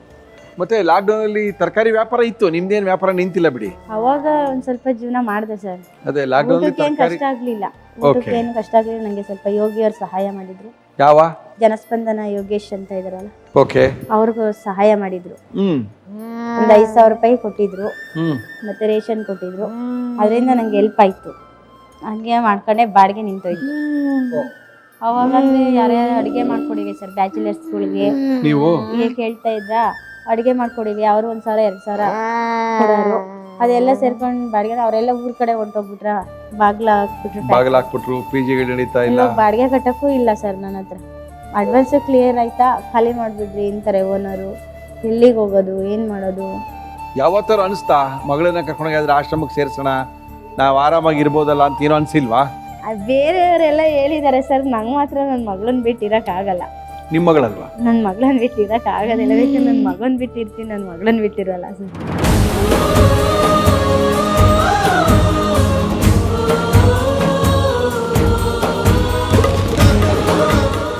ಅವನಂದ್ರೆ ಯಾರ ಹತ್ರ ಎಲ್ಲಾರ ಕೇಳ್ತೀನಿ ಸರ್, ನಾನು ಹೊಟ್ಟೆನೇ ತುಂಬಿಸ್ತಾನೆ ಅವನು. ಯಾರ ಹತ್ರ ತಿಂಡಿ ಕೊಟ್ಟರೆ ತೊಗೊಂಬಂದು ನಂಗೆ ಕೊಡ್ತಾನೆ. ನನ್ನ ಮಗಳಿಗೆ ಯಾರು ಕೊಡ್ತಾರೆ ಸರ್? ಅವನಾದ್ರೆ ಎಲ್ಲರೂ ಬದುಕ್ತಾನೆ, ನನ್ನ ಮಗಳು ಅದೆಲ್ಲೂ ಬದುಕೋಕ್ಕಾಗೋದೇ ಇಲ್ಲ. ನಮ್ಮ ಇವತ್ತಿನ ಕಾರ್ಯಕ್ರಮದಲ್ಲಿ ಮಹಿಳಾ ಆಯೋಗದ ಮಾಜಿ ಅಧ್ಯಕ್ಷರು ನಾಗಲಕ್ಷ್ಮಿ ಬಾಯಿ ಅವರು ನಮ್ಮ ಜೊತೆ ಮಾತಾಡೋಕ್ಕೋಸ್ಕರ ಇದ್ದಾರೆ. ಮಾತಾಡೋಣ. ನಮ್ಮ ಇವತ್ತಿನ ಕಾರ್ಯಕ್ರಮದಲ್ಲಿ ಬಂದಿರತಕ್ಕಂಥ ಪಾರ್ವತಿಯವರ ಕಥೆ ಸ್ವಲ್ಪ ಹೇಳೋಣ. ನಮ್ಮ ಬಳಿ ಮಾತಾಡೋಕ್ಕೋಸ್ಕರ ನಾಗಲಕ್ಷ್ಮಿ ಅವರು ಬಂದಿದ್ದಾರೆ. ಮೇಡಮ್ ನಮಸ್ಕಾರ. ನಮಸ್ಕಾರ ನಮಸ್ಕಾರ ಮೇಡಮ್, ಒಂದು ಸಣ್ಣದೊಂದು ಚರ್ಚೆ ಮಾಡಬೇಕಾಗಿತ್ತು. ಕಾರ್ಯಕ್ರಮದ ಮಧ್ಯೆ ನಿಮ್ಮನ್ನು ಕರ್ಕೊಳ್ತಾ ಇದ್ದೀವಿ ಫೋನಲ್ಲಿ. ಇಲ್ಲಿ ನಮ್ಮ ಹತ್ರ ಪಾರ್ವತಿ ಅಂತ ಒಬ್ರು ಬಂದಿದ್ದಾರೆ. ಅವರ ಗಂಡ ಒಂದು ಕಳೆದ 2 ವರ್ಷಗಳಿಂದ ತೀರೋದ್ರು ಆಕ್ಸಿಡೆಂಟಲ್ಲಿ. ಅವ್ರಿಗೆ ಒಂದು ಹೆಣ್ಮಗು ಇದೆ, 11 ವರ್ಷದ ಹೆಣ್ಮಗು, ಅಬ್ನಾರ್ಮಲ್ ಬೇಬಿ. ಮಾತುಕತೆ ಎಲ್ಲ ಏನಿಲ್ಲ. ಅದಾದ್ಮೇಲೆ ಅವ್ರ ಗಂಡ ಸಾಯ್ಬೇಕಂದ್ರೆ 2 ವರ್ಷದಿಂದ ಒಂದು ಪ್ರೆಗ್ನೆಂಟ್ ಆಗಿದ್ರಿ ಇವರು. ಇವಾಗ ಒಂದು ಗಂಡು ಮಗು ಇದೆ. ಅವರ ಮನೆಯವರು, ಆ ಗಂಡನ ಮನೆ ಕಡೆಯವರು ಈ ಅಮ್ಮನಿಗೆ ಏನು 1 ರೂಪಾಯಿ ಪರಿಹಾರವನ್ನ ಕೊಡದೆ ಬಂದಿರತಕ್ಕಂತ ಕಾಸೆಲ್ಲ ಅವರೇ ತಗೊಂಡು ಈ ಅಮ್ಮನ್ನ ಬೀದಿಗೆ ತಳ್ಳಿದ್ದಾರೆ. ಅಮ್ಮ ತರಕಾರಿ ಮಾರ್ಕೊಂಡು ಜೀವನ ಮಾಡ್ತಾ ಇದ್ದಾರೆ. ಸಹಾಯ ಮಾಡ್ತೀನಿ ಇನ್ನೋ ಅಂತ ಹೇಳಿ ರಾಜೇಶ್ ಅನ್ನೋರು ಒಂದು 25,000 ರೂಪಾಯಿ ಇಸ್ಕೊಂಡು ಇವ್ರಿಗೆ ಎಷ್ಟಮ್ಮ 90,000 ಕೊಟ್ಟಿದ್ದೀರಾ. 90,000 ರೂಪಾಯಿ ಇಸ್ಕೊಂಡು ಏನೂ ಸಹಾಯವನ್ನ ಮಾಡದೆ ಅವ್ರ ಮೇಲೆ ಒಂದು ಮಾರಣಾಂತಿಕ ಹಲ್ಲೆಯನ್ನ ಮಾಡಿದ್ರು. ಈಗ ಅವರು ಒಂದು ಮಗು ಅಂಗವೈಕಲ್ಯದಿಂದ ಇದಿದೆ, ಇನ್ನೊಂದು 2 ವರ್ಷದ ಒಂದು ಮಗು ಇದೆ. ಅದಕ್ಕೆ ಏನಾದ್ರೂ ನಿಮ್ಮ ಕಡೆಯಿಂದ ಸಹಾಯನೋ ಮಹಿಳಾ ಆಯೋಗದ ಕಡೆಯಿಂದನೋ ಏನಾದ್ರೂ ಸಹಾಯ ಆಗ್ಬೋದಾ ಅಂತ. ಮೊದಲನೇದಾಗಿ ನಾನು ಹೇಳ್ತೇನೆ, ಇವತ್ತಿನ ಪರಿಸ್ಥಿತಿನಲ್ಲಿ ಮಹಿಳೆಯರು ಬಹಳಷ್ಟು ಸಂಕಷ್ಟದಲ್ಲಿದ್ದಾರೆ. ಆದ್ರೆ ಪಾಪ ಹೆಣ್ಮಕ್ಳು, ಹೌದು ಮೇಡಮ್, ಇದ್ರ ಮಕ್ಕಳು ಇಟ್ಕೊಂಡು ಜೀವನ ಮಾಡೋದು ಕಷ್ಟ ಇದೆ. ಯಾಕೆಂತಂದ್ರೆ ಗಂಡ ಇಲ್ಲ, ಹೌದು, ಆಮೇಲೆ ಆರ್ಥಿಕವಾಗಿ ಅದನ್ನ ಬಗ ತುಂಬುವಂತವರು ಯಾರು ಇಲ್ಲ. ಎಸ್ ಮೇಡಮ್, ಕಷ್ಟದಲ್ಲಿದ್ದಾರೆ, ನಿಜವಾಗ್ಲೂ ಒಪ್ಕೊಳ್ಳೋಣ. ಆದ್ರೆ ಇಂತಹ ಹೆಣ್ಮಕ್ಳ ಇದನ್ನೇ ದೌರ್ಬಲ್ಯ ಅನ್ಕೊಂಡು ಅವರು ಏಮಾರಿಸೋ ಜನ ಬಹಳಷ್ಟು ಜನ ಇದ್ದಾರೆ. ಅದನ್ನ ನೋಡ್ಕೊಂಡು ವ್ಯವಹಾರ ಮಾಡಬೇಕಾಗಿತ್ತು ಅಮ್ಮ. ಈಗ 90,000 ಕೊಟ್ಟಿದ್ದಕ್ಕೆ ಏನ್ ದಾಖಲೆ ಇದೆ ಅಂತ ಕೇಳ್ತಾರೆ, ಎಲ್ಲಿಂದ ಬಂದು ಕೊಡೋದು? ನೋಡಿ ಹೆಂಗಾಗ್ಬಿಟ್ಟಿದೆ ಜೀವನ ಅಂತ ಹೇಳಿದ್ರೆ. ಆ ಅಮ್ಮನ ಹತ್ರ ದಾಖಲೆ ಏನಿದೆ? ಯಾವ್ದು 90,000 ಕೊಟ್ಟಿದ್ಕೇನೋ ದಾಖಲೆ ಇದೆಯೇನ್ರಿ? ದಾಖಲೆ ಇದೆಯಾ? ಏನ್ ಕೊಟ್ರಿ? ಜನ ಸಾಕ್ಷಿಗಳಷ್ಟೇ. ಜನ ಸಾಕ್ಷಿ, ಜನ ಕೋರ್ಟಲ್ಲಿ ಬಂದು ಹೇಳ್ತಾರ. ನೀವು ಏನಾದ್ರು ಬರ್ಸ್ಕೊಂಡಿದೀರಾ, ಚೆಕ್ಕಲ್ಲಿ ಕೊಟ್ಟಿದ್ದೀರಾ? ಹಂಗೆಲ್ಲ ಮಾಡೋದಿಲ್ಲ ಸರ್. ಅವ್ರು ಕರ್ನಾಟಕ, ಅವ್ರ ಮೇಲೆ ನಂಬಿಕೆ ಇಲ್ವಾ ಅಂತ ಕೇಳೋದು. ಅವರು ನನ್ನ ಮೇಲೆ ನಂಬಿಕೆ ಇಲ್ವಾ? ಮತ್ತೆ ನನ್ನ ಹತ್ರ ಏನಕ್ಕೆ ಬಂದಿದ್ಯಾ ನ್ಯಾಯ ಕೇಳಕ್ಕೆ? ಇವ್ರು ಕಾಸು ಕೇಳಕ್ಕೆ ವಾಪಸ್ ಹೋಗಿದ್ದಕ್ಕೆ ಮೇಡಮ್ ಈಗ ನಂಬಿಕೆ ಸಾಕ್ಷಿ ಆಗೋದಿಲ್ಲ. ಓಕೆ, ನಂಬಿಕೆ ಸಾಕ್ಷಿ ಆಗೋದಿಲ್ಲ. ಯಾರು ನಂಬಿಕೆಯಲ್ಲಿ ಸಾಕ್ಷಿ ಅಂತಾರಲ್ಲ ಅವರು ಅದನ್ನ ಸೈನ್ ಮಾಡಿ ಒಂದ್ ಲೆಟರ್ ಕೊಟ್ಟಿದ್ರೆ ಅದಕ್ಕೆ ಸಾಕ್ಷಿ ಆಗಿರೋದು. ಹೌದು ಮೇಡಮ್, ಬಾಯಿ ಮಾತಿನ ಸಾಕ್ಷಿಗೆ ಬೆಲೆ ಇಲ್ಲ. ಆ ಮಗುಗೆ ಪಾಪ 11 ವರ್ಷ ಒಂದ್ ಮಗುಗೆ, ಇನ್ನೊಂದು ಮಗುಗೆ ಒಂದು 9 ವರ್ಷ, ಒಂದ್ ಮಗುಗೆ ಇನ್ನೊಂದು ಮಗುಗೆ ಒಂದು 2 ವರ್ಷ, 4 ವರ್ಷನಾ. ಆ ಮಗುಗೆ ಕಿಡ್ನಿ ಒಳಗೆ ಸ್ಟೋನ್ ಬೇರೆ ಇದೆ, ಒಂದು ಸಣ್ಣ ಮಗುಗೆ. ದೊಡ್ಡ ಮಗು ಎತ್ಕೊಳ್ಳೋಕೆ ಆಗಲ್ಲ, ಹೆಣ್ಮಗುನ್ ಬಿಡಿ. ಅದು ಈಗ ಮುರಳಿ ಒಂದು ಕೆಲಸ ಮಾಡಿ, ಹೇಳಿ ಮೇಡಮ್. ಮಹಿಳಾ ಆಯೋಗಕ್ಕೆ ಹೋಗ್ಲಿಕ್ಕೆ ಹೇಳಿ. ಓಕೆ ಮಹಿಳಾ ಆಯೋಗಕ್ಕೆ ಹೋಗ್ಲಿಕ್ಕೆ ಹೇಳಿ, ಅಲ್ಲಿ ಒಂದು ಕಂಪ್ಲೇಂಟ್ ಕೊಡ್ಲಿ. Okay madam. ಆಯ್ತಾ? ಅದು ಯಾರು ಫ್ರಾಡ್ ಮಾಡಿದ್ದಾರೆ, ಓಕೆ ಯಾರು ಮೋಸ ಮಾಡಿದ್ದಾರೆ ಅವ್ರನ್ನ ಕರೆಸಿ ಮಾತಾಡಿ ಓಕೆ ಹಣವನ್ನ ಆಕೆಗೆ ವಾಪಸ್ ಕೊಡ್ತಿಂತ ಕೆಲಸ ಮಾಡ್ಲಿ ಮಹಿಳಾ ಆಯೋಗ. ಓಕೆ ಮೇಡಮ್, ಮಾಡಿಸ್ಕೊಡ್ತೀನಿ ಮೇಡಮ್, ಖಂಡಿತ ಅವ್ರಿಗೆ ಹೇಳ್ತೀನಿ ಮೇಡಮ್. ಒಂದು ಅಪ್ಲಿಕೇಶನ್ ಒಂದು ಕೊಟ್ಟು ಕಳಿಸ್ಕೊಡಿ ಮಹಿಳಾ ಆಯೋಗ. ಫಿಸಿಕಲಿ ಅಂದ್ರೆ ಎಮ್ಮನ್ಗೆ ಸಿಕ್ಕಾಪಟ್ಟೆ ಹೊಡೆದಿರೋದ್ರಿಂದ ತಲೆ ಎಲ್ಲ ಮಾರ್ಕ್ ಬಂದ್ಬಿಟ್ಟಿದೆ ಹೊಡೆದಿರೋದ. ಅದನ್ನ ಪೊಲೀಸ್ ಸ್ಟೇಷನ್ ಅಲ್ಲಿ ಕಂಪ್ಲೇಂಟ್ ಕೊಡ್ಬೇಕು. ಕೊಟ್ಟಿದ್ದಾರೆ, ಪೊಲೀಸ್ ಸ್ಟೇಷನ್ ತಗೊಂಡೋಗಿ ಕಂಪ್ಲೇಂಟ್ ಕೊಡ್ಬೇಕು. ಪೊಲೀಸ್ ಸ್ಟೇಷನ್ ಕಂಪ್ಲೇಂಟ್ ಕೊಟ್ಟಿದ್ದಾರೆ, ಯಾವುದೇ ರೀತಿಯ ಒಂದು ಇದನ್ನ ತಗೊಂಡಿಲ್ಲ. ಸರ್ ಕೋರ್ಟಿಗೆ ಕಳಿಸಿರೋ ಏನ್ ಅಲ್ಲ, ಮಾಡಿದ್ರೆ ಪೊಲೀಸ್ ಸ್ಟೇಷನ್ ಯಾವ್ದು ಅಂತಂದ್ರೆ ನಾನು ಮಾತಾಡ್ತೀನಿ. ಕಾಮಾಕ್ಷಿ ಪಾಳ್ಯ ಪೊಲೀಸ್ ಸ್ಟೇಷನ್ ಮೇಡಮ್. ಆಯ್ತು, ಇದಾದ್ಮೇಲೆ ನನ್ಗೆ ಒಂದ್ ಸ್ವಲ್ಪ ಕನೆಕ್ಟ್ ಮಾಡಿ ನನ್ನ ನಂಬರ್ ಕೊಡಿ, ನಾನು ಮಾತಾಡ್ತೀನಿ. Yes madam. ಮಹಿಳಾ ಆಯೋಗಕ್ಕೆ ಹೋಗ್ಬಿಟ್ಟು ಈ ಒಂದು ಕಂಪ್ಲೇಂಟ್ ಕೊಡ್ಲಿ. Yes madam, thank you madam, thank you madam, thank you madam. ಇವರು ನಾಗಲಕ್ಷ್ಮಿ ಅಂತ ಮಹಿಳಾ ಆಯೋಗದ ಅಧ್ಯಕ್ಷೆ ಆಗಿದ್ರು, ನಮ್ಮ ಕಾರ್ಯಕ್ರಮಕ್ಕೆಲ್ಲ ಬರ್ತಾ ಇರ್ತಾರೆ. ಈ ಥರ ನೊಂದಿರ್ತಕ್ಕಂಥ ಮಹಿಳೆಯರಿಗೆ, ದೌರ್ಜನ್ಯಕ್ಕೊಳಗಾಗಿರ್ತಕ್ಕಂಥ ಮಹಿಳೆಯರಿಗೆ ಒಂದಷ್ಟು ಸಹಾಯವನ್ನು ಮಾಡಿದ್ದಾರೆ. ಯಾವ ಸ್ಟೇಷನ್ಗೆ ಕಂಪ್ಲೇಂಟ್ ಕೊಟ್ಟಿದ್ದೀರಾ, ಕಾರ್ಯಕ್ರಮ ಆದ ನಂತರ ಅವ್ರ ಹತ್ರ ಮಾತಾಡಿದ್ರೆ ಆ ಸ್ಟೇಷನಲ್ಲಿ ಮಾತಾಡ್ತಾರೆ. ಆಮೇಲೆ ಮಹಿಳಾ ಆಯೋಗಕ್ಕೆ ಒಂದು ಕಂಪ್ಲೇಂಟ್ ಕೊಟ್ಟರೆ ಅವ್ರನ್ನೆಲ್ಲ ಮಾತು ಸರ್ ಹೇಳಿ. ಸ್ಟೇಷನ್ ಅವ್ರಿಗೆ ಮಾತಾಡ್ತೀವಿ ಅಂತೀರಾ, ಅವ್ರೇ ಮಾಡ್ತಾರೆ ನಾನು ಇನ್ನಿಂದ ಕಂಪ್ಲೇಂಟ್ ಕೊಡಕ್ಕೆ ಹೋಗ್ತೀನಿ. ಅವ್ರು ಹೋಗಿದ ತಕ್ಷಣ ಅವರು ಎಂದು ತಿಂದಿರೋರು ಇರ್ತಾರಲ್ಲ, ಅವ್ರಿಗೆ ಹೇಳ್ತಾರೆ ಹಿಂಗೆ ಕಂಪ್ಲೇಂಟ್ ಬಂತು ನಿನ್ನ ಮೇಲೆ ಅಂತ. ಅವನೇನು ಮಾಡ್ತಾನೆ, 3 ತಿಂಗಳು ಓಡೋಗ್ತಾನೆ, ಸ್ಟೇಷನ್ ಬೇಲ್ ಮಾಡ್ಕೊತಾನೆ, ಬರ್ತಾನೆ, ಹೆಂಗೆ ಕಿತ್ಕೊಂಡ್ರು ಅಂತಾನೆ. ಇದೇ ಸರ್ ಆಗಿದ್ದು 4 ಸಲ.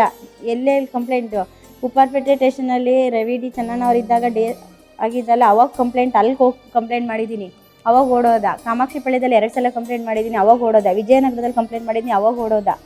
ಏನು ಮಾಡಬೇಕು ಅಂತ ನಿಮ್ಮ ಪ್ರಕಾರ ಇವಾಗ?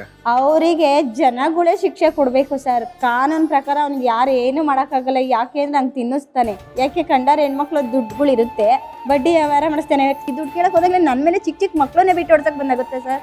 ಅಂತಂದ್ರೆ ಕಾನೂನಲ್ಲಿ ಹೋಗುತ್ತೆ ಸರ್. ಅವನ ಮೇಲೆ ಕಾನೂನು ಕ್ರಮ ತಗೊಳ್ತಾರ. ಕಾನೂನಲ್ಲಿ ನಂಬಿಕೆ ಹೇಳಿ ಸರ್. ಕಾನೂನಿಗೆ ಮಣ್ಣೇರಿಸ್ಲಿಲ್ವಾ ಸರ್? ಇವಾಗ ಒಬ್ಬ ಜಡ್ಜಿಗೆ ನನ್ನ ID ಪ್ರೂಫಲ್ಲಿ ಗೊತ್ತಾಗಿಲ್ಲ ಅಂದಮೇಲೆ ನನಗೆ ಸ್ಟೇಷನ್ಗಳಲ್ಲಿ ನ್ಯಾಯ ಕೊಡಿಸ್ತಾರೆ ಸರ್. ಜನಗಳ ಕಡೆಯಿಂದನೇ ಏನಾರ ಮಾಡಿಸ್ಕೊಡಿ ಸರ್. ಜನಗಳ ಕಡೆಯಿಂದ ಏನು ಮಾಡಿಸ್ಬೇಕಮ್ಮ? ಜನಗಳೇ ಶಿಕ್ಷೆ ಕೊಡಬೇಕು ಅವನಿಗೆ. ಕಾನೂನು ಪ್ರಕಾರ ಏನು ಮಾಡೋಕ್ಕಾಗಲ್ಲ ಸರ್. ಕಾನೂನು ಮಾಡುತ್ತೆ ಅಂತ ಕುಂತ್ಕೊಂಡ್ರೆ ನಿಜವಾಗ್ಲೂ ಅವ್ನು ಹಿಂಗೆ ಇನ್ನೂ ಎಷ್ಟೊಂದು ಜನ ಹೆಣ್ಮಕ್ಳನ್ನ ಬೀದಿಗೆ ಬರಂಗೆ ಮಾಡ್ತಾನೆ. ಆ ಥರ ವ್ಯವಸ್ಥೆ ಎಲ್ಲ ನಮ್ಮ ಇಂಡಿಯಾದಲ್ಲಿ ಇಲ್ಲ. ಅದೆಲ್ಲ ನೀವು ಸಿನಿಮಾ ನೋಡಿದಾಗ ಇಲ್ಲ ಸರ್, ಸಿನಿಮಾದಲ್ಲ, ಸಿನಿಮಾ ಥರನೇ ಮಾಡ್ಬೇಕು ಸರ್ ಅವ್ನಿಗೆ. ಅವ್ನು ಹಂಗೇನೆ. ನಾನು ಒಬ್ಳಿಗೆ ಮಾಡಿಲ್ಲ ಸರ್, ಸುಮಾರು ಜನ ಹೆಣ್ಮಕ್ಳಿಗೆ ಮೋಸ ಮಾಡಿದ್ದಾನೆ. ಆಯಿತು, ಈಗ ಒಂದು ಕೆಲಸ ಮಾಡೋಣ. ನಿಮ್ಗೇನು ಸಹಾಯ ಬೇಕು? ನನ್ನ ಮಕ್ಕಳನ್ನ ನೋಡ್ಕೊಳ್ಳೋದಕ್ಕೆ, ಮಕ್ಕಳು ನೋಡ್ಕೊಳ್ಳೋಕ್ಕೆ, ಜೀವನ ಮಾಡೋಕೆ ಒಂದು ದಾರಿ ಬೇಕು. ಓಕೆ. ನನಗಾಗಿರೋ ಪರಿಸ್ಥಿತಿ ಇನ್ನೊಬ್ರು ಹೆಣ್ಮಕ್ಳಿಗೆ ಆಗಬಾರ್ದು. ಯಾಕೆಂದರೆ ಕಾನೂನನ್ನು ನಾವು ನಂಬ್ಕೊಂಡಿದ್ದು. ಕಾನೂನು ಅಂತಿರಲ್ಲ ಸರ್, ಎಲ್ಲಿ ಕಾನೂನು ಇದೆ? ID ಕಾರ್ಡಲ್ಲಿ ಫೋರ್ಜರಿ ಮಾಡಿದ್ದಾರೆ. ಒಂದೇ ಡೇಟಿಗೆ ರೇಷನ್ ಕಾರ್ಡ್ ಕೊಟ್ಟಿದ್ದಾರೆ. ಯಾಕೆ ತೊಗೊಂಡ್ರು, ಯಾಕೆ ಕೊಟ್ಟರು? ರೇಷನ್ ಕಾರ್ಡ್ ನನ್ನ ಹೆಸರು ಕೊಟ್ಮೇಲೆ ನನಗೆ ಕೊಡಬೇಕಲ್ವ ಸರ್? ನನಗೆ ಕೊಡ್ಬೇಕು ರೇಷನ್ ಕಾರ್ಡ್. ಬೇರೆಯವ್ರ ಕೈಲಿ ಯಾಕೆ ಕೊಟ್ಟರು ಸರ್ ರೇಷನ್ ಕಾರ್ಡ್? ನನ್ನ ID ಕಾರ್ಡ್ ಅದು ಸ್ವಲ್ಪ ನೀವು ನೋಡಿಬಿಡಿ ಸರ್.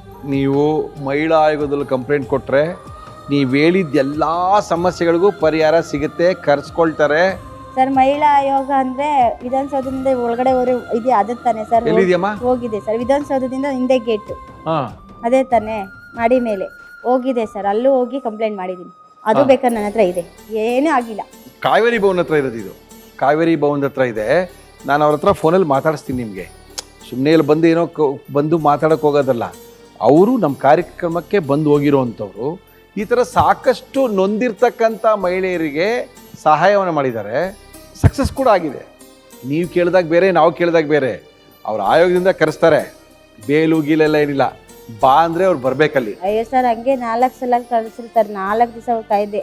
ಅವರೆಲ್ಲ ಹೊರಗಡೆ ಇದ್ದಾನಂತಮ್ಮ, ಇವಾಗ ಬರೋಕ್ಕಾಗಲ್ಲ. ಎಲ್ಲಿ ಕಾಯಿದ್ರಿ? ಮಹಿಳಾ ಆಯೋಗದ ಹತ್ರ ಸರ್. 4 ದಿವಸ ಸರ್. ಅವ್ರು ಹೇಳಿ ಯಾವ್ಯಾವ ಡೇಟಿಗೆ ಹೇಳ್ತಾರೆ. ಇವಾಗ ನಾನು ಹೊರಗಡೆ ಇದ್ದೀನಿ, ನನಗೆ ಇವಾಗ ಬರೋಕ್ಕಾಗಲ್ಲ ಅಂತ ಹೇಳೋದು. ಹೋಗಿ ಅವ್ನ ಫೋನ್ ನಂಬರ್ ಸಮೇತ ನಂಗೆ ಕೊಟ್ಟಿದ್ದೀನಿ ಸರ್. ಅವ್ನ ಮೇಲೆ ಕಂಪ್ಲೇಂಟ್ ಬಂದಾಗ ಅವ್ರ ನಂಬರ್ ಇದೇ ನಂಬರ್ ಇದೆ ಸರ್, ತೊಗೊಳ್ಳಿ. ಹಿಂಗೆ ಕಂಪ್ಲೇಂಟ್ ಬಂದಿದೆ, ಬಾರಪ್ಪ ರಾಜೇಶ್ ಅಂದರೆ ಇಂಥ ದಿವಸ ಬರ್ತೀವಿ ಸರ್. ಸರ್ ಕೋರ್ಟ್ಗೆ ಹೋಗಿದೆ ಸರ್ ನಮ್ಮ ಕೇಸು, ಅಷ್ಟೇ ಸರ್. ಕೋರ್ಟಲ್ಲಿ ತೀರ್ಮಾನ ಮಾಡ್ತೀವಿ, ಅಲ್ಲಿ ಏನಾಗಿಲ್ಲ. ಕರೆಕ್ಟು. ನಿಮ್ಮ ಪ್ರಕಾರ ಏನು ಮಾಡ್ಬೇಕು ನಾನು ಇವಾಗ ಹೇಳಿ? ಹೋಗ್ಲಿ, ಆಯಿತು. ನಿಮಗೆ ಪೊಲೀಸ್ ಮೇಲೆ ನಂಬಿಕೆ ಇಲ್ಲ, ಮಹಿಳಾ ಆಯೋಗದ ಮೇಲೆ ನಂಬಿಕೆ ಇಲ್ಲ. ಪೊಲೀಸ್ನವ್ರ ಮೇಲೆ ನಂಬಿಕೆ ಇಲ್ಲ ಅಂತ ಹೇಳಲ್ಲ ಸರ್. ಪೊಲೀಸ್ನವರು ಎಲ್ಲರೂ ತುಂಬಾನೇ ಒಳ್ಳೆಯವರು ಇದ್ದಾರೆ ಸರ್, ಸಹಾಯ ಮಾಡಿದ್ದಾರೆ. ಕಾಮಾಕ್ಷಿ ಪೊಲೀಸ್ ಸ್ಟೇಷನಲ್ಲಿ 2 ಪೊಲೀಸ್ ನಂಗೆ ತುಂಬಾನೇ ಒಳ್ಳೇದು ಹೆಲ್ಪ್ ಮಾಡಿದ್ದಾರೆ. ಅವ್ರ ಬಗ್ಗೆ ಹೇಳಲ್ಲ. ಮತ್ತೆ ಇನ್ನೇನ್ ಬೇಕು ನಿಮ್ಗೆ? ಪೊಲೀಸ್ನವ್ರು ಮಾಡ್ತಾರೆ, ಆದ್ರೆ ಮಾಡಕ್ಕೆ ಇಂಥ ದೊಡ್ಡವ್ರು ಬಿಡಲ್ವಲ್ಲ. ಏನ್ ಮಾಡ್ತಾರೆ, ಫೋನ್ ಮಾಡಿಸಿ ಬೇಲ್ ಕೊಡಿಸ್ಬಿಟ್ಟು ಕರ್ಕೊಂಡು ಹೋಗ್ತಾರೆ. ಮತ್ತೇನ್ ಮಾಡೋಣ ಈಗ? ಯಾವ್ದಾರ ಸಂಘಟನೆಗಳು ಇದ್ ಮಾಡ್ತಿರೋ ಏನ್ ಮಾಡ್ತೀರಾ ನೋಡಿ, ನಂಗೆ ಕೊಡ್ಸಿರೋ ದುಡ್ಡು ಕೊಡ್ಸಿ ನಂಗೆ ಹೆಲ್ಪ್ ಮಾಡಿ. ಅಂದ್ರೆ ನೀವು ಖರ್ಚು ಮಾಡಿರೋದು 90,000 ರೂಪಾಯಿ ವಾಪಸ್ ಬೇಕು ನಿಮ್ಗೆ? 90,000 ಅಲ್ಲ, 90,000 ಬೇಕು ಸರ್. ಮತ್ತೆ ನನ್ನ ID ಪ್ರೂಫಲ್ಲಿ ಮಾಡಿರೋದು. ನನ್ನ ಮಕ್ಳನ್ನ ಬೇಡ ಅಂದ್ರೆ ನಾನು ಏನ್ ಜೀವನ ಮಾಡಲಿ ಸರ್? ಒಂದ್ ಕೆಲಸ ಮಾಡಿ, ಹೇಳಿ ಸರ್. ನೀವು ಇಷ್ಟು ದಿನ ಏನು ಮಾಡಿದ್ರೋ ಗೊತ್ತಿಲ್ಲ, ಮಹಿಳಾ ಆಯೋಗಕ್ಕೆ ಹೋಗಿ ಕಂಪ್ಲೇಂಟ್ ಮಾಡಿ. ಅಡ್ರೆಸ್ಸು, ಡೀಟೇಲು, ಯಾರ ಜೊತೆ ಮಾತಾಡ್ಬೇಕು ಎಲ್ಲ ಡೀಟೇಲ್ ನಾವು ಕೊಡ್ತೀವಿ. ಸರಿ. ಒಂದು ಪ್ರಯತ್ನ ಮಾಡೋಣ. ಜೊತೆಗೆ ನಿಮ್ಮ ಮಗುವಿನ ಪರಿಸ್ಥಿತಿಯನ್ನು ನೋಡಿ, ನಿಮ್ಮ ಸಣ್ಣ ಮಗನ ಕಿಡ್ನಿಲಿ ಕಲ್ಲಿರೋದನ್ನೆಲ್ಲ ನೋಡಿ, ಇದಕ್ಕೆ ನಮ್ಮ ವೀಕ್ಷಕರ ಯಾರ ಸಹಾಯ ಮಾಡೋರಿದ್ರೆ ಮಾಡಿಸ್ಕೊಡಿ ಸರ್. ಎಲ್ಲೂ ಹೋಗೋಕ್ಕೂ ಆಗಲ್ಲ ಸರ್. ಹೋಗ್ಬೇಕು ಅಂದ್ರೆ 100-200 ರೂಪಾಯಿ ಬೇಕು. ಅಷ್ಟು ಶಕ್ತಿ ಇಲ್ಲ ಸರ್ ನನಗೆ. ಎಲ್ಲ ನೀನು ಹೋಗೋಕ್ಕೆ ಬೇಕಾದ್ರೆ ನಮ್ಮ ಸಿರಿ ಕನ್ನಡ ಚಾನಲ್ನಿಂದ ವ್ಯವಸ್ಥೆ ಮಾಡ್ಕೊಡ್ತೀವಿ. ನಿಮಗೆ ಪ್ರತಿಯೊಂದು ವ್ಯವಸ್ಥೆ ಮಾಡ್ಕೊಡ್ತೀವಿ. ಯಾಕಂದ್ರೆ ನಿನ್ನ ಲೈಫನ್ನು ಓಕೆ ಮಾಡಬೇಕು, ನಿಮ್ಮ ಲೈಫನ್ನು ಓಕೆ ಮಾಡಿಸ್ಬೇಕು ಅನ್ನೋದೇ ನಮ್ಮ ಕಾರ್ಯಕ್ರಮದ ಉದ್ದೇಶ. ಲೈಫ್ಗಿಂತ ನನ್ನ ಮಕ್ಕಳ ಜೀವನ ಸರಿ ಮಾಡಿ, ನನ್ನ ಮಗನ ಖಂಡಿತವಾಗ್ಲು ಒಬ್ರು ಸರಿ ಹೋದ್ರೆ ಇನ್ನೊಬ್ರು ಸರಿ ಹೋಗ್ತಾರೆ. ನೀವೇ ಸರಿ ನಿಮ್ಮ ಮಕ್ಳನ್ನ ಯಾರು ನೋಡ್ತಾರ್ರಿ? ಇಲ್ಲ ಸರ್, ಪಾರ್ವತಿ ಕಲ್ಯಾಣ. ನಾನು ಕರೆಕ್ಟ್ ಆಗಿದ್ದೀನಿ ಸರ್. ನಾನು ತಪ್ಪು ಮಾಡಲ್ಲ ಸರ್.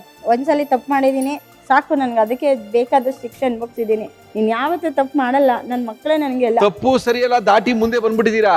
ಅವರ ನೆನೆಸ್ಕೊಳ್ಳೋ ಅವಶ್ಯಕತೆ ಇಲ್ಲ. ಇವಾಗ ನಿಮ್ಮ ಮಕ್ಕಳನ್ನ ಸರಿ ಬೆಳೆಸ್ಬೇಕು, ಅವನ ಕಿಡ್ನಿ ಆಪರೇಷನ್ ಮಾಡಿಸ್ಬೇಕು, ಈ ಮಗಳು ನೋಡ್ಕೋಬೇಕು. ನಿಮ್ಗೇನೆ ಹೆಚ್ಚು ಕಡಿಮೆ ಈ ಮಕ್ಳ ಗತಿ ಏನು? ಅದೇ ಸರ್, ತಲೆನೇ ಸರ್ ನನಗೆ. ಅದೇ ಭಯ.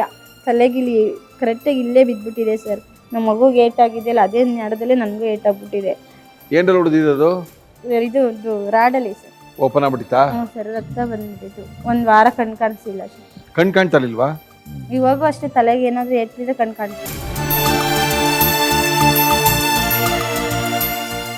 ಖಂಡಿತವಾಗಲೂ ಮಹಿಳಾ ಆಯೋಗಕ್ಕೆ ಹೋಗಿ ನಾವು ಮಾತಾಡ್ತೀವಿ, ನಮ್ಮ ಚಾನಲ್ನಿಂದ ಮಾತಾಡ್ತೀವಿ.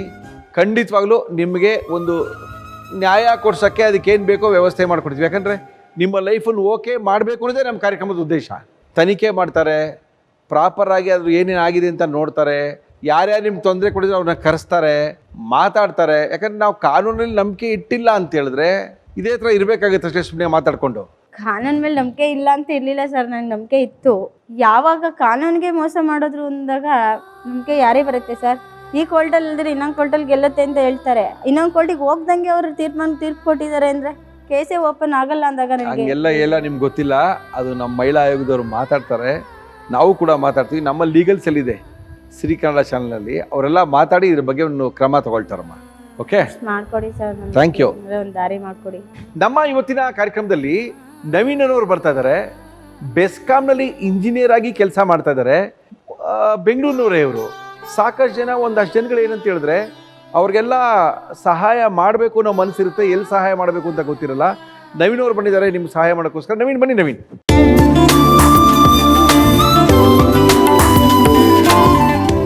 ನೀವೆಲ್ಲಿ ಕೆಲಸ ಮಾಡೋದು ನವೀನ್? ಸರ್ ಇಲ್ಲಿ ಬೆಸ್ಕಾಮಲ್ಲಿ ಇದ್ದೀರಿ. ಇವ್ರಿಗೆ ತುಂಬಾ ಕಷ್ಟ ಆಗ್ಬಿಟ್ಟಿದೆ ನೋಡಿ. ಮಗು 11 ವರ್ಷ ಮಗು, ಅದಕ್ಕೆ ಮಾತಿಲ್ಲ ಕತ್ತಿಲ್ಲ. ಮಗು ನೋಡ್ಕೋಬೇಕು, ತರಕಾರಿ ಮಾಡಬೇಕು, ಮನೇಲೆ ಮಲಗಿಸ್ಬಿಟ್ಟು ತರಕಾರಿ ಮಾಡ್ಕೊಂಡ್ ಬರ್ತಾರೆ. ಆ ಮಗುನ ಜೊತೆ ಕರ್ಕೊಂಡು ಹೋಗ್ತಾರೆ. ಆ ಮಗುಗೆ ಕಿಡ್ನಿ ಸರಿ ಇಲ್ಲ, ಆದ್ರೂ ಜೀವನ ನಡೆಸ್ಬೇಕು. ಕಷ್ಟಗಳಂದ್ರೆ ಇದೆಲ್ಲ ಕಷ್ಟಕ್ಕಿಂತ ಬೇರೆ ಯಾರೋ ಒಂದು ಹೇಳ್ಬೇಕು. ನೀವು ನಿಮ್ಮ ಕಡೆಯವ್ರು ಯಾರು ಇದ್ರೆ, ಅಥವಾ ನಿಮ್ಮ ಸಂಘ ಸಂಸ್ಥೆಗಳು ಯಾರು ಇದ್ರೆ, ಈಗ ಇಲ್ಲಿ ನಾವೇನ್ ಹೇಳ್ತೀವಿ, ನಮಗ್ ಸಹಾಯ ಮಾಡಬೇಡಿ, ಯಾರು ಬಂದಿರ್ತಾರೋ ಅವ್ರಿಗೆ ಸಹಾಯ ಮಾಡಿ ಅಂತೀವಿ. ಯಾಕಂದ್ರೆ ಒಂದಷ್ಟು ಜನ ಯಾರೋ ಸಹಾಯ ಮಾಡಿದ್ರೆ ಒಬ್ಬರಿಂದ ಒಬ್ರಿಗೆ ಅನುಕೂಲ ಆಗುತ್ತೆ ಅನ್ನೋ ಉದ್ದೇಶ. ನವೀನ್, ಹೌದು ಸರ್, ಖಂಡಿತ ಸರ್. ಮಾತಾಡಿಸ್ಬೋದು ನೀವು ಬೇಕಂದ್ರೆ. ಹ್ಯಾಂಡಿಕ್ಯಾಪ್ಟ್ ಯಾವುದು? ಅವನು ಕಿಡ್ನಿ ಸ್ಟೋನ್ ಆಗಿದೆ. ಹೌದಾ? ಏನು ಮಾಡ್ಕೊಂಡಿದ್ದೀರಾ? ತರಕಾರಿ ವ್ಯಾಪಾರ. ತರಕಾರಿ ವ್ಯಾಪಾರ ಮಾಡ್ಕೊಂಡಿದ್ದೀರಾ?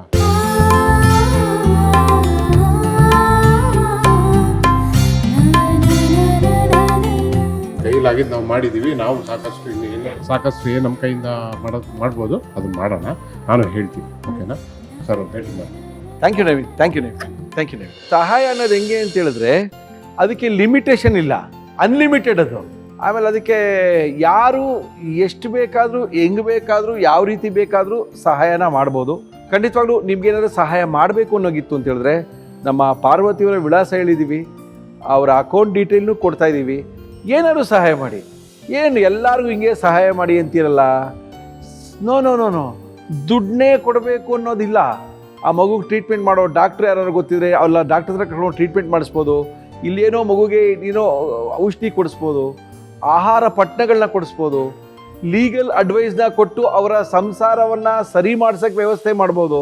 ಇಲ್ಲ ಅವ್ರ ಗಂಡನ ಕಡೆ ಏನಾದ್ರು ಹಣ ಬರೋ ಥರ ಏನಾದ್ರು ಇದ್ದು ನಾವು ಏನದು ಲೀಗಲ್ ಅಡ್ವೈಸ್ನ ಕೊಡ್ತೀವಿ ಅನ್ನೋ ಥರ ಇದ್ರೂ ಮಾಡಿಸ್ಬೋದು.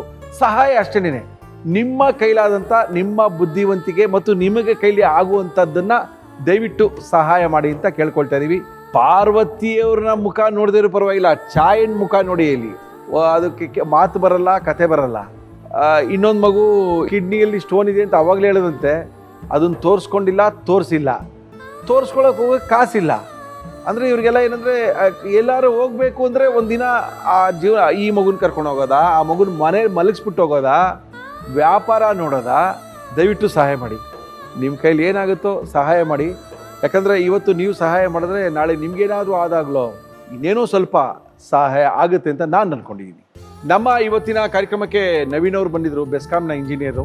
ಅವ್ರಿಗೂ ಕೂಡ ನಮ್ಮ ಕಡೆಯಿಂದ ಧನ್ಯವಾದ. ಅವ್ರ ಕೈಲಾಗಿರುವಂಥ ಸಹಾಯನ ಮಾಡಿದ್ದಾರೆ, ನೋ ಪ್ರಾಬ್ಲಮ್. ಜೊತೆಗೆ ಇದಲ್ಲದೆ ನನಗೆ ಏನಾದರೂ ಪರವಾಗಿಲ್ಲ, ಆದರೆ ನನ್ನ ಮಗುನ ನಾನು ಕಾಪಾಡ್ತೀನಿ ಸರ್, ನನಗೆ ಈ ಮಗುನ ನೋಡ್ಕೊಳಕ್ಕೆ ಬೇರೆ ಯಾರಿದ್ದಾರೆ ಮುರಳಿಯವರೇ, ಈ ಮಗು ನಾನೇ ನೋಡ್ಕೋಬೇಕು, ನನಗೇನಾರು ಹೆಚ್ಚು ಕಡಿಮೆ ಆಗ್ಬಿಟ್ರೆ ನನ್ನ ಮಗುನ ನೋಡ್ಕೊಳ್ಳೋಕೆ ಯಾರಿದ್ದಾರೆ ಅಂತ ಹೇಳಕ್ಕೆ ಸಾಧ್ಯ ಇರೋದು ಒಂದು ತಾಯಿಗೆ ಮಾತ್ರನೇ. ಅಂಥ ತಾಯಿ ಪಾರ್ವತಿಯವರು ಇಲ್ಲಿ ಬಂದು ಕೂತಿದ್ದಾರೆ. ಬೆಳಗಿನ ಜಾವ 4 ಗಂಟೆಗೆ ಹೋಗಿ ತರಕಾರಿ ಮಾಡ್ಕೊಂಡ್ಬಂದು ತಿರ್ಗಾ ಮಗು ನೋಡಿಕೊಂಡು ಮಗು ಊಟ ತಿನ್ನಿಸಿ ತಿರ್ಗಾ ಹೋಗಿ ತರಕಾರಿ ಮಾಡ್ಕೊಂಡು ಬಂದೇ ನನ್ನ ಮಗುನ ಸಾಕ್ತೀನಿ, ನನ್ನ ಲೈಫನ್ನು ನಾನು ಓಕೆ ಮಾಡ್ಕೊಳ್ತೀನಿ, ಇನ್ನೂ ಸ್ವಲ್ಪ ನೀವು ಸಹಾಯ ಮಾಡಿದ್ರೆ ಇನ್ನೂ ಚೆನ್ನಾಗಿ ಓಕೆ ಮಾಡ್ಕೊಳ್ತೀನಿ ಅಂತ ಹೇಳ್ಕೊಳ್ತಾ ಕೂತಿದ್ದಾರೆ ಪಾರ್ವತಿಯವರಿಗೆ. ನಮ್ಮ ಸಿರಿ ಕನ್ನಡದ ಪರವಾಗಿ ಧನ್ಯವಾದ. ದೇವರು ಒಳ್ಳೇದು ಮಾಡಲಿ. ನಮ್ಮ ಇವತ್ತಿನ ಕಾರ್ಯಕ್ರಮಕ್ಕೆ ಐಬ್ರೈಟ್ ನಿಮ್ಮ ಜೀವನ ಉಜ್ವಲಿಸಲಿ ರೀಚಾರ್ಜಬಲ್ LED ಲ್ಯಾಂಪ್ಸ್ ಅವರು ನಮ್ಮ ಇವತ್ತಿನ ಕಾರ್ಯಕ್ರಮ ಒಂದು LED ಲ್ಯಾಂಪನ್ನು ಕೊಡ್ತಾ ಇದ್ದಾರೆ. ಜೀವನದಲ್ಲಿ ಬೆಳಕನ್ನು ಬರಲಿ, ನಿಮ್ಮ ಜೀವನ ಇದೇ ಲ್ಯಾಂಪ್ ಥರ ಬೆಳಗಲಿ ಅಂತೇಳಿ ಇದನ್ನು ಕೊಟ್ಟಿದ್ದಾರೆ ನಿಮಗೋಸ್ಕರ. ಇದು ಇಲ್ಲಿಗೆ ನಮ್ಮ ಇವತ್ತಿನ ಲೈಫ್ ಓಕೆ ಕಾರ್ಯಕ್ರಮನ ಮುಗಿಸ್ತಾ ಇದ್ದೀವಿ. ಮತ್ತೆ ಸಿಗೋಣ, ಅಲ್ಲಿ ತನಕ